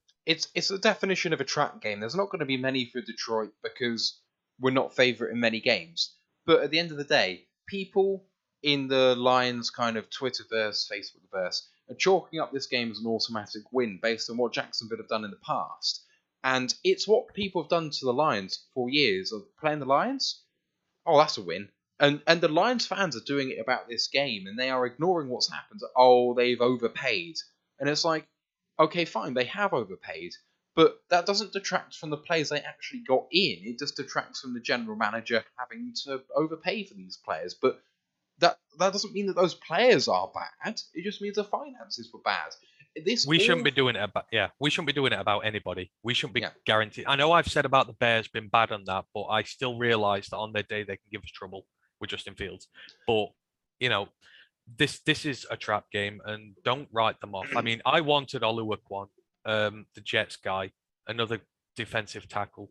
I was huge on getting him. I still would be. They've got him there now on that defensive line. They've made some shrewd signings. I think everyone just looks at the Kirk one, and then, I know they've overspent on players, but they're good players. Some of these guys who are coming in, and like I say, that offense has what it needs. It's got the running backs. It's got the quarterback. You could argue it's got the tight ends, and for them, it's all about how the offensive line is going to stand up. But they've fixed that interior hugely. That interior is so much better than it was last year, that it's going to give Trevor Lawrence a fighting chance. And I think everyone's forgotten about Lawrence and how good he is because of what happened last year with Urban Meyer and their dumpster fire of a season. I think people have forgotten that he can be one of the most dangerous quarterbacks on his day in the NFL, and you've got to give him due respect. And we have to give this Jacksonville team due respect. Otherwise, they will beat us with those weapons that they've got. And, the big thing for us this year is we've got to stop teams running on us because we've let that happen too many times. And this is going to be a perfect example. If any team's going to try and run on us to win a game, these guys will because they have the weapons to do it. And we absolutely have to stop that happening. So, yeah, this is trap game, and I will be nervous all the way throughout it. And if you told me that we were to lose like a narrow one or something, I would not be surprised. I'm not chalking it up as a W yet. Not even close. No, I'm definitely hoping for a win, but I have a look at that team and I just don't see it. It's going to rise and fall with Trevor Lawrence, right? Because if you had a look at this team coming into this offseason, you'd say that their major weaknesses were coaching, quarterback play, offensive line. Like, the defense was poor, but it was kind of passable. It was plucky. And I just think, that they'll kind of regress to average. Having a look at their guys on there, they're a bit light at safety, but other than that, it's a bloody good defense now, actually, with the additions they've made. On offense, the line, as he rightly mentioned, has been fortified with Scherf and Fortner. Cam Robinson is a passable left tackle. Walker Little, you mentioned back there too. The wide receivers is interesting, isn't it? Because I was like, oh, there's a load of wide receiver threes on there. They've got 5 wide receiver threes on the team. Yeah, okay, but our wide receiver 3 last year was meant to be Amon-Ra St. Brown. Like, wide receiver 3s can do really good things. And if they have lots of them and they can interchange what they do, that's great. What I am worried about is that they seem to have quite a few guys that have similar skill sets that may make them one-dimensional. But see, their running back games again, they can do enough damage to with the run game that the receivers only have to be half decent. And I think that would, for me, be the way I do it with them. James Robinson is one of the best running backs in the league on his day, and Travis Etienne missed last year, but he came out of college so high expectations. They placed a first round pick on him. Those two can do all the damage to you. So it doesn't need Christian Kirk to have 150 yard games. 60, 70 yards and a touchdown might do very well when the running backs are putting up a couple of hundred and multiple touchdowns on you. So that's why I think people are sleeping on them, because they're just looking at the receivers and going bad, bad, bad. But yeah, that running back room is scarily good. And, like with the Browns don't need the Browns don't need a household name receiver because Chubb and Hunt do it all for you. And you just need serviceable wide receivers and a serviceable quarterback. Well, these guys have got a damn good quarterback and plenty of serviceable receivers. That's probably the problem with these. So, yeah, I would expect to win in this, but I'm giving them plenty of respect for this one. Otherwise, if you don't, they will bite you. I mean, at the end of the day, the biggest change they made is Doug Peterson came in, and whether you think he was the guy that made the Philly team in 2017 work or not, he was the head coach for the team that won the Super Bowl. You cannot do that, even if he wasn't the reason for the win, even if it was, say, the offensive coordinator and the flash of lightning and the flash in the pan. You still have to be good at organizational matters. You still have to be able to run the organization in a way that is conducive to winning games. Like, at the end of the day, the biggest thing about Jacksonville last year was complete disarray and disorder, and has been actually for some time. Doug Peterson is the biggest reason why this team might make a step. Exactly. And, just Urban Meyer is just not there. Look at what the Lions did last year without Matt Patricia around. Yes, we were one of the worst teams going and had some of the least talent there, but not many teams rolled us just simply because the coach changed. The players got worse. Really, the team got worse after the, exodus we had at the end of Patricia's tenure, but the team looked better.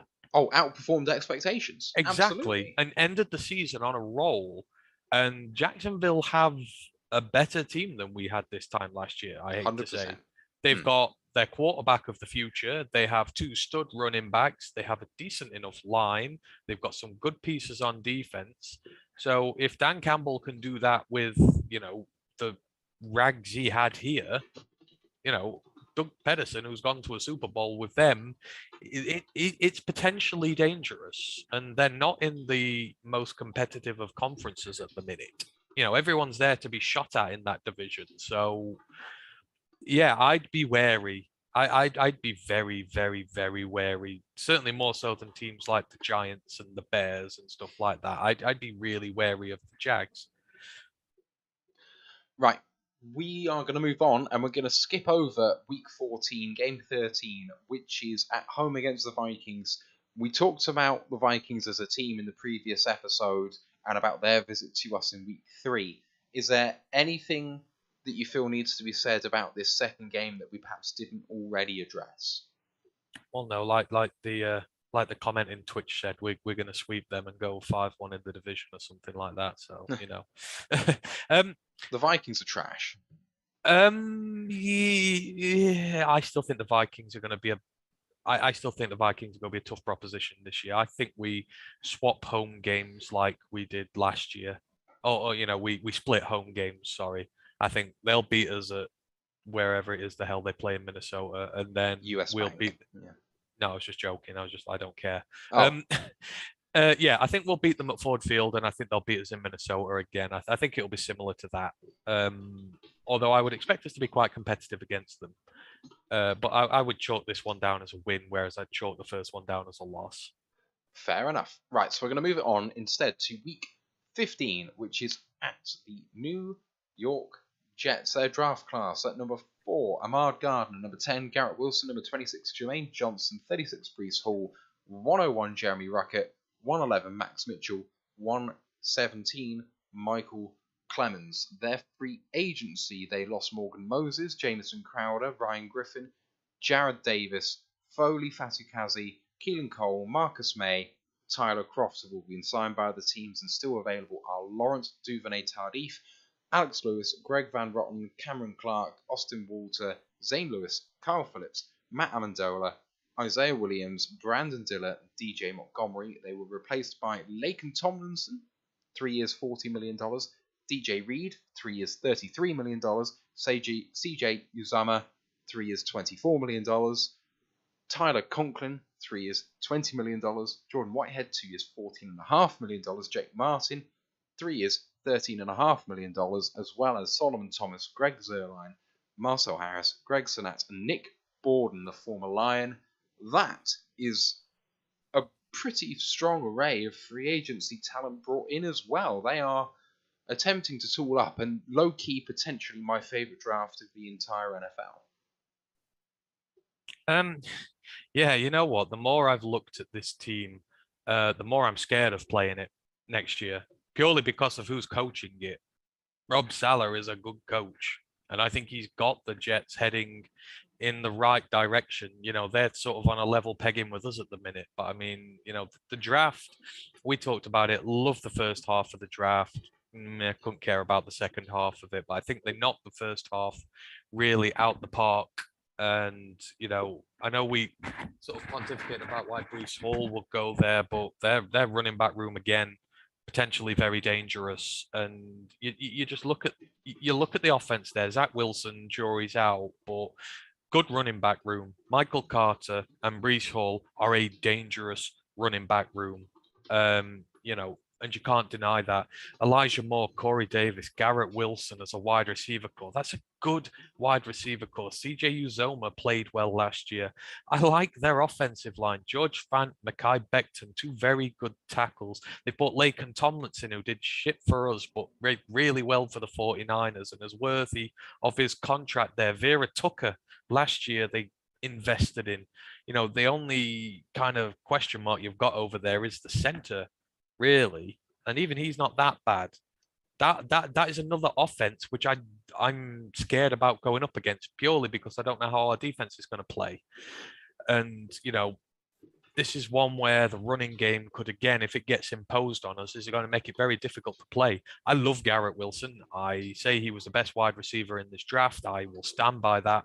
He is, for me, on all 3 levels, the best wide receiver who came out of this draft. And you pair him with Elijah Moore, pair him with Corey Davis, you've got a very dangerous wide receiver group. So, I like what Salah's doing here. And obviously, he's a defensive guy and he's got a lot of good players on that defense now. You got DJ Reed in there, you got Ahmad Gardner in there, CJ Mosley, Nazir Al-Din's good. Quinton Williams I know he's still trying to get going, but if anyone's going to make that defense formidable, it's him. And this is another trap game. I mean, in fact, do I say it? Do I say it? I think our trenches are a little bit stronger, but I think overall they might be a little better than us. I do. I just look at it and I think right now, I think they might be slightly better than what we are.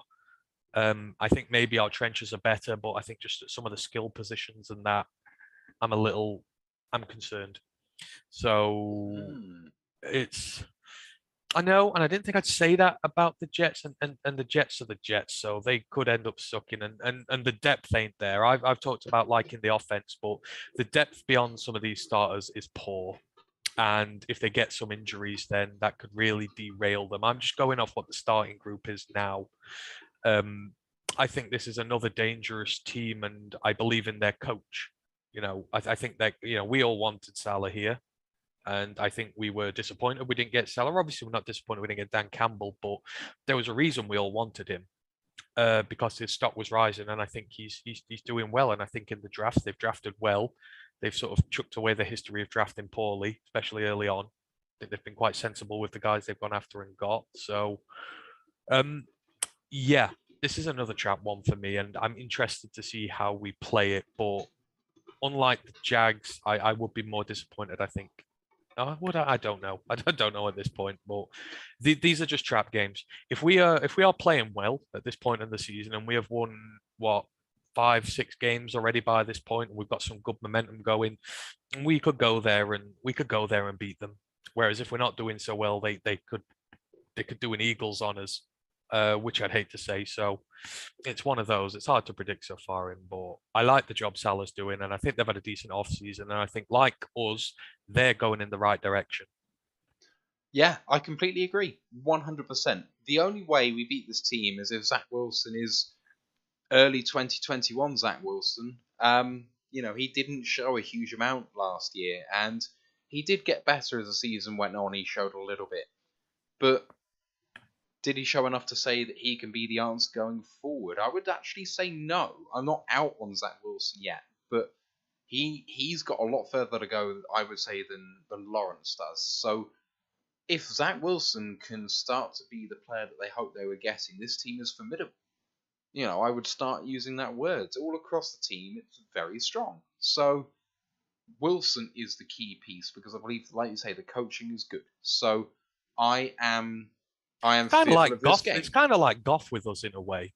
I think if Wilson sucks or goes down injured, then they go from maybe being an 8 to 10 win team to a 3 to 5 win team. That's how much I think he means to them and their offense. They've got some really good players in there, but without the quarterback, the offense won't function properly. Just like ours will. I think our ceiling with Goff is 8 to 10 potentially, whereas without him, Jesus, it could be less than 3 if he was out all season. Oh, if Goff doesn't play for the Lions, we could go winless. Yeah. So I think it's the same with Wilson there. It's a talented offense, but it's going to live or die by the quarterback. And I know we could say it about a lot of teams, but I think especially more with us, it's good if the quarterback's playing better. We don't have the depth. Sorry. I'd just say we don't have the depth to replace Goff, so. Quirky Zerky says there is an issue with calling these games trap games. We aren't favoured and we know that it will be a close fight. I'm calling them trap in relation to what Lions fans are generally saying about them. Because like you said with the Jags game, a lot of people are pointing it as an automatic win. And I feel like a lot of the projections I've seen of Lions wins this year have the Jets down as us beating them. And like you said with the Jags, it's just because of the history, because they're the Jets. The Jets are going to suck. They draft busts in the draft, etc.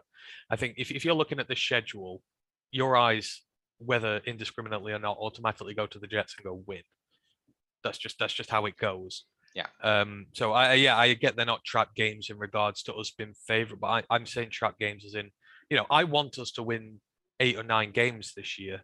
So for me, for that to happen, we need to win these games. But these are the trap games in relation to my 8 or 9 predictions coming true, rather than being actual trap games for the Lions themselves. I'm judging it against my record and what I want us to do.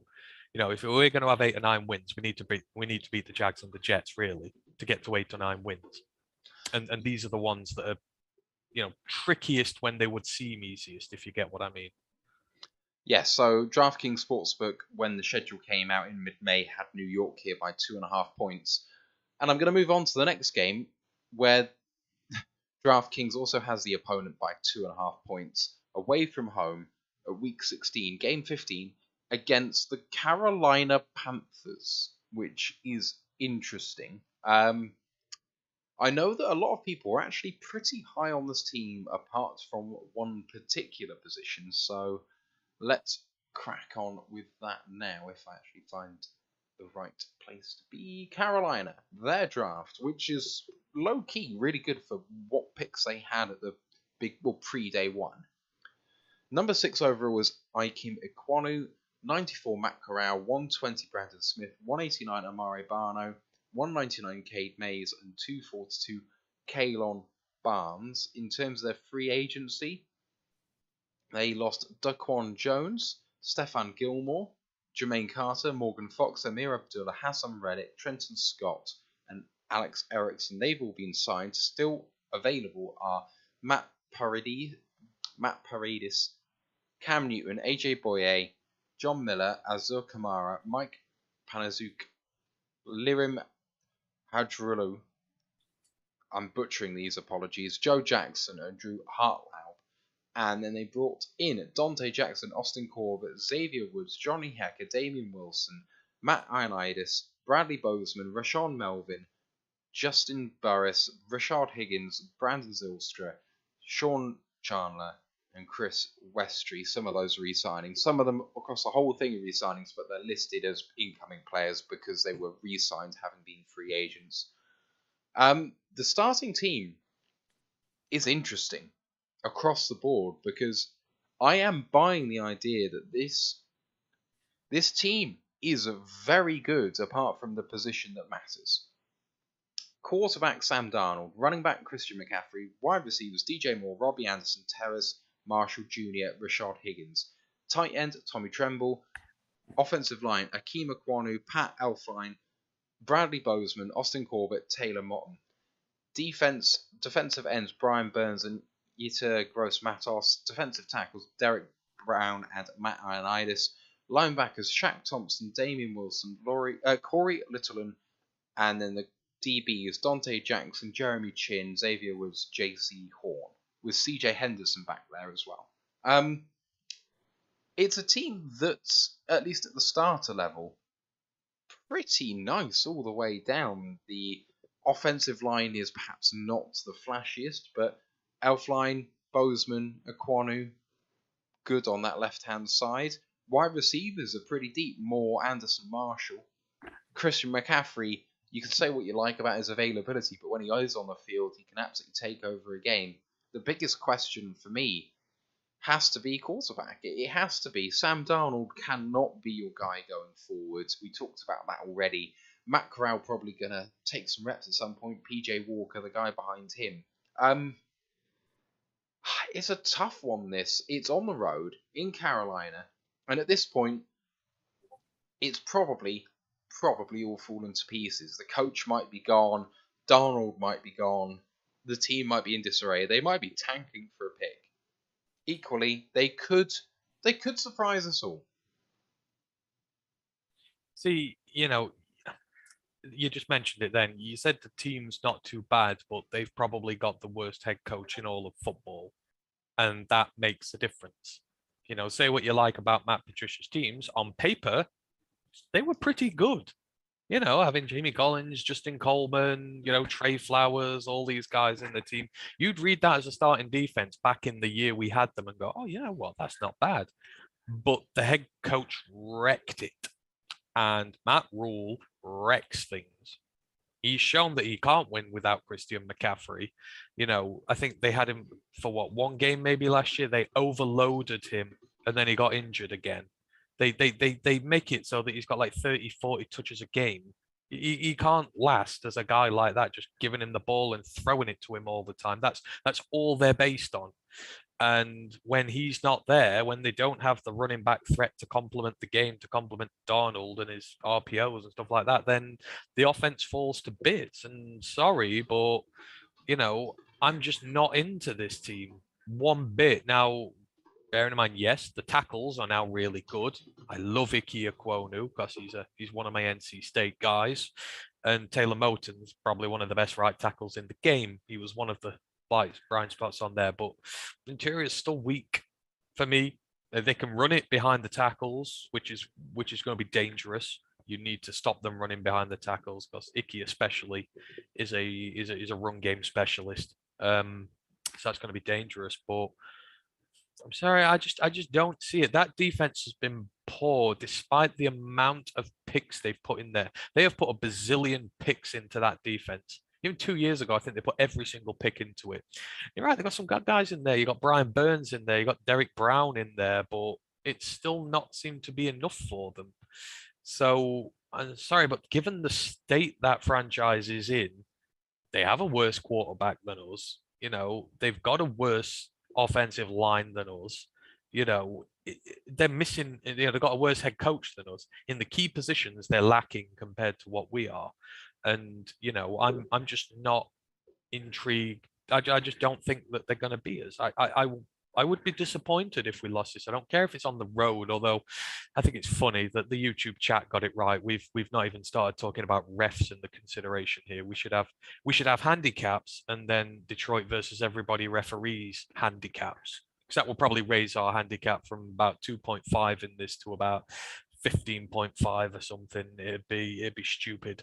But I just, even with that defense there, I think our offense is good. Am I scared of Brian Burns and Derek Brown when I've got Taylor Decker, Frank Ragnow, and Penei Sewell? No, I'm not.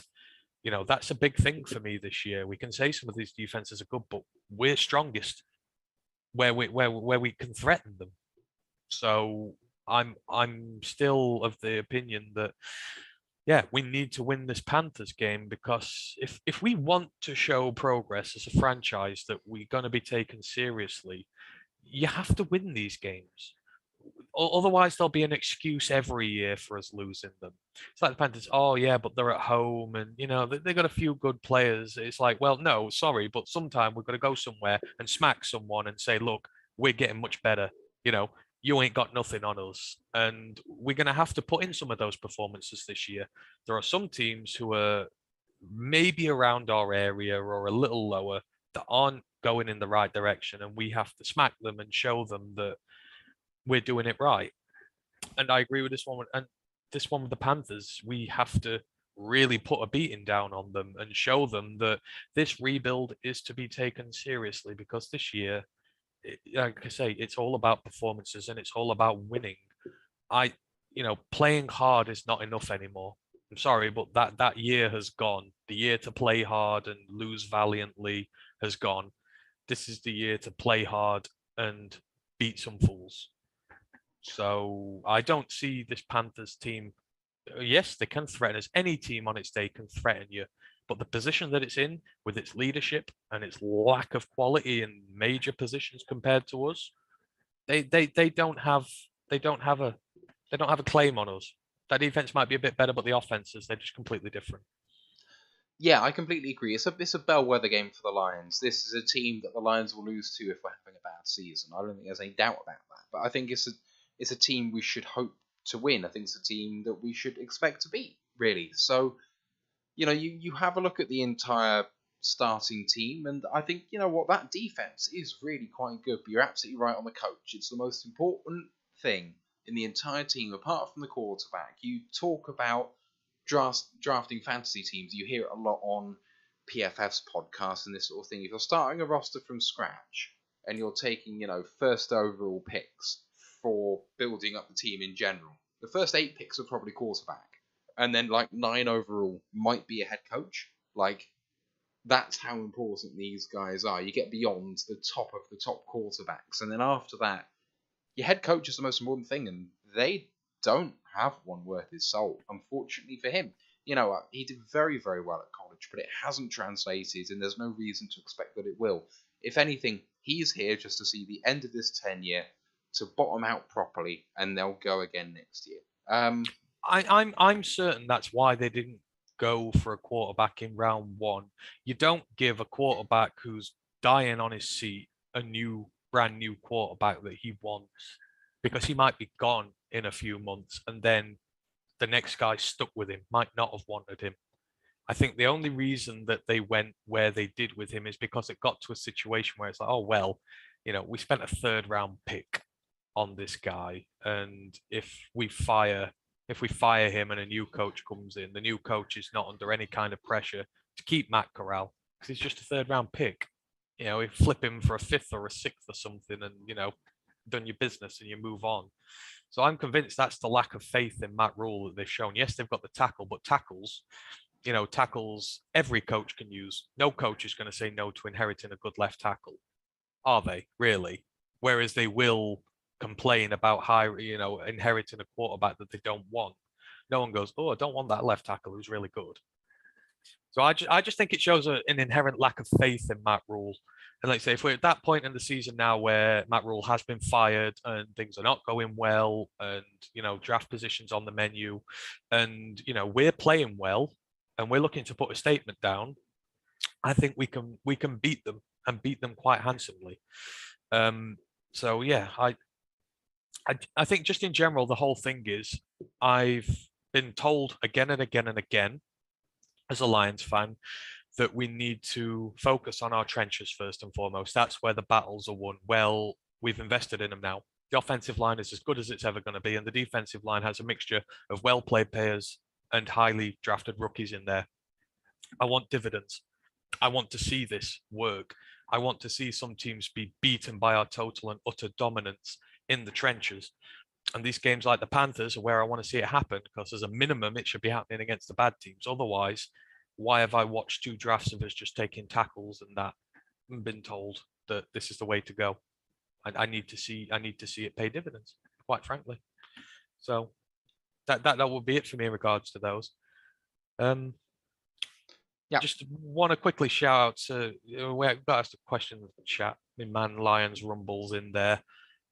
He asks about what adjustments the defense needs to make this year to carve, what adjustments need to be made in order for the defense to carve out the division. Well, for me, again, this is I kind of just want to mesh into this here, because I think the difference is the defense needs to take its shackles off this year. We said it time and time again last season that they were too conservative in how they played. And don't get me wrong, with the secondary being as weak as it was, and the cornerback group being untested rookies, undrafted free agents, full of injuries, you have to protect your secondary. You have to give it some protection. But as an aside to that, the D-line got left on its own. We didn't blitz very much. We didn't give the rookies on the D-line much help. And there we couldn't get the quarterback. This year, you've got to look at the makeup of your defense. So we've invested heavily in the defensive line, in the interior and the edge. This is a line that is ready to go get people, but it's a line that is made up of players who can carve holes in an opposition. And you look at the linebackers we have in, our linebackers are designed to blitz. Malcolm Rodriguez, Derek Barnes, James Houston, all these guys are blitzers who go after running backs and who go after quarterbacks. They're not coverage guys. So don't try and play coverage with them. Just play to your strengths. Just wreck some holes in offensive lines and send the guys through hunting after quarterbacks, after running backs. Stop the running game dead in its tracks. That's what Malcolm Rodriguez does. He gets turnovers. He hits hard. He gets the ball out of running backs' hands and gives you the ball back. Barnes blitzes and goes after quarterbacks. Houston blitzes, goes after quarterbacks. I don't want to see any of this staying safe with the secondary, trying to leave the linebackers back in coverage, because it's not their thing. Trust your secondary. Because the cornerbacks, it's going to be an interesting group this year. There's a lot of depth there, and there's going to be a lot of fighting for roster positions. And I think the guys who come out on top, you can trust to live on an island and do what they need to do. Play to your strengths, play to your linebackers' strengths, and just go hunting. And that is what we need to do this year.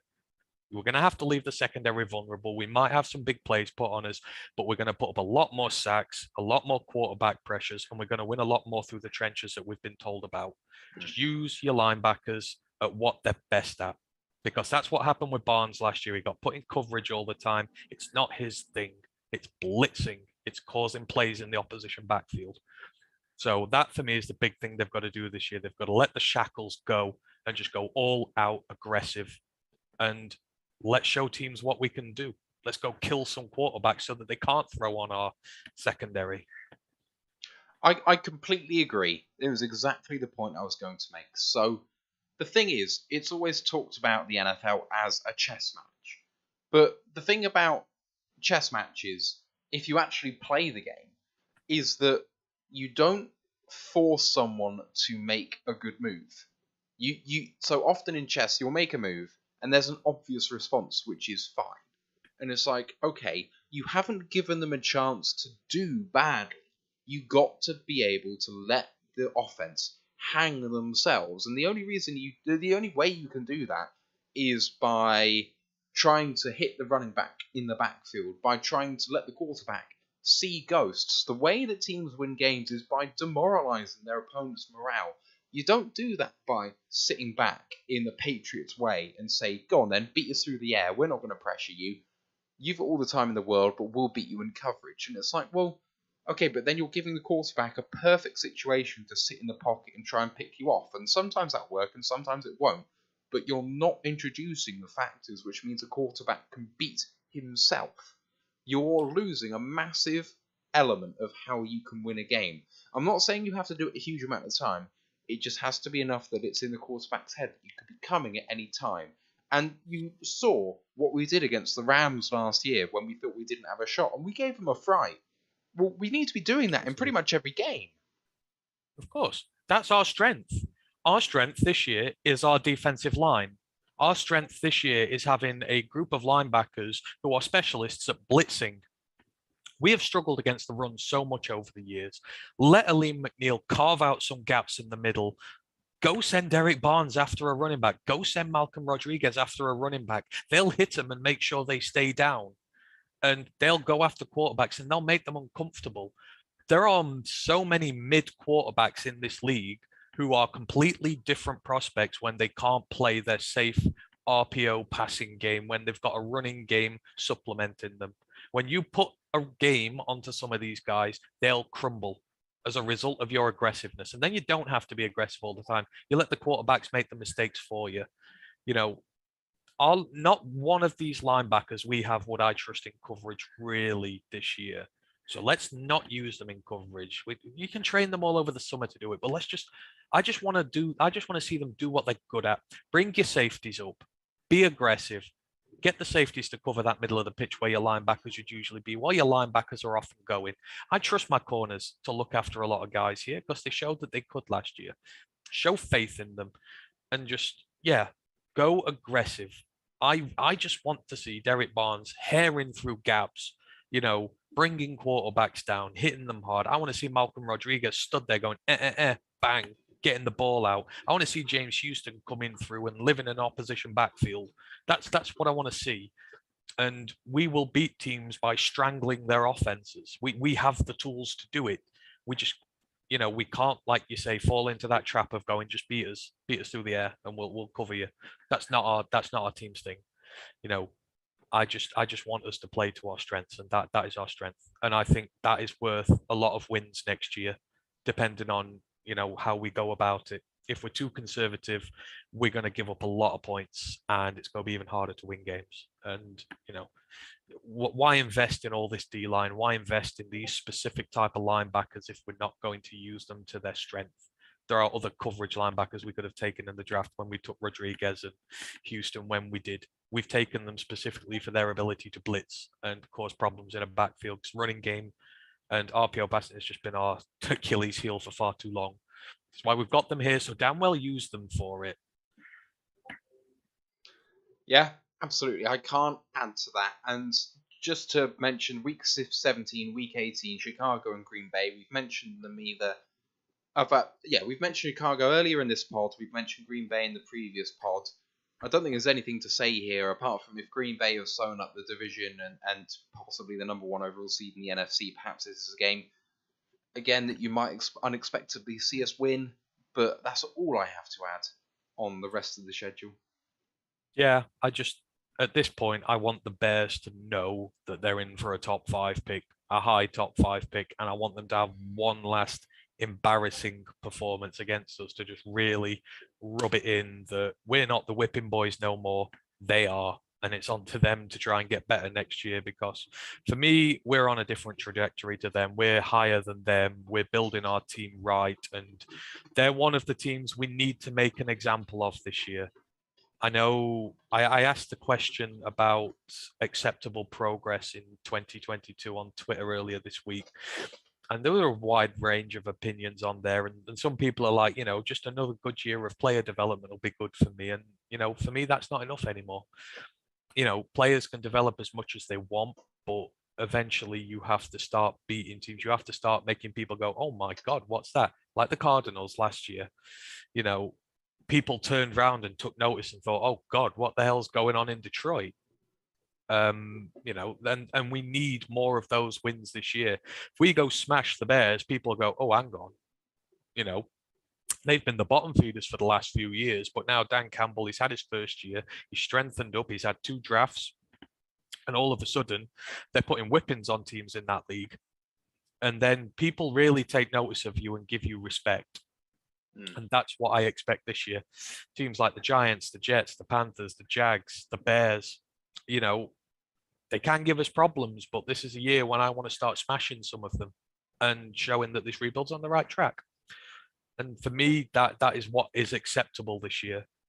No more 3-win seasons and players developing. That is not enough anymore.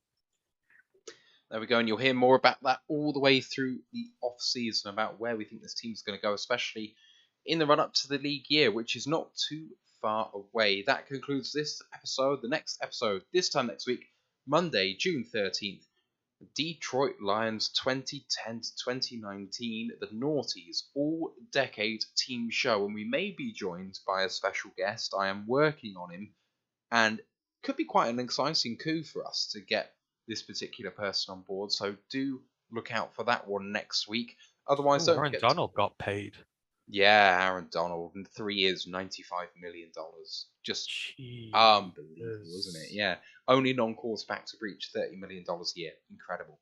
Anyway, I don't want to hear a word about who we drafted instead of him. Don't care. Roar the Lions UK, YouTube, Twitch, Facebook, Instagram, Twitter group is Detroit Lions Fans UK One Pride Worldwide. We recently raised just under £300 for the British Red Cross appeal for the Ukraine-Russia war. It was a really nice thing. A few guys just contributing £5 here and there. One person's walking away with an Amon-Ra St. Brown jersey, and congratulations to him. For the rest of us, it's gone to a good cause. Don't forget ROTLionsUK.com articles on there breaking down some of our draft prospects. Actually got a couple more to come. We like to go for a slow burn there. Don't forget to like the episode, sub to the pod, rate us 5 stars if you can. If you can't, rate us anyway, and we'll read it out. And we're always looking for improvement here. Don't forget to join our Discord channel and all that good stuff. Just remains to me to thank my co-host Anthony Fitzpatrick. My name's Matthew Turner. We'll see you next week on the Royal Lions UK podcast. Let's go Lions, one pride. One pride.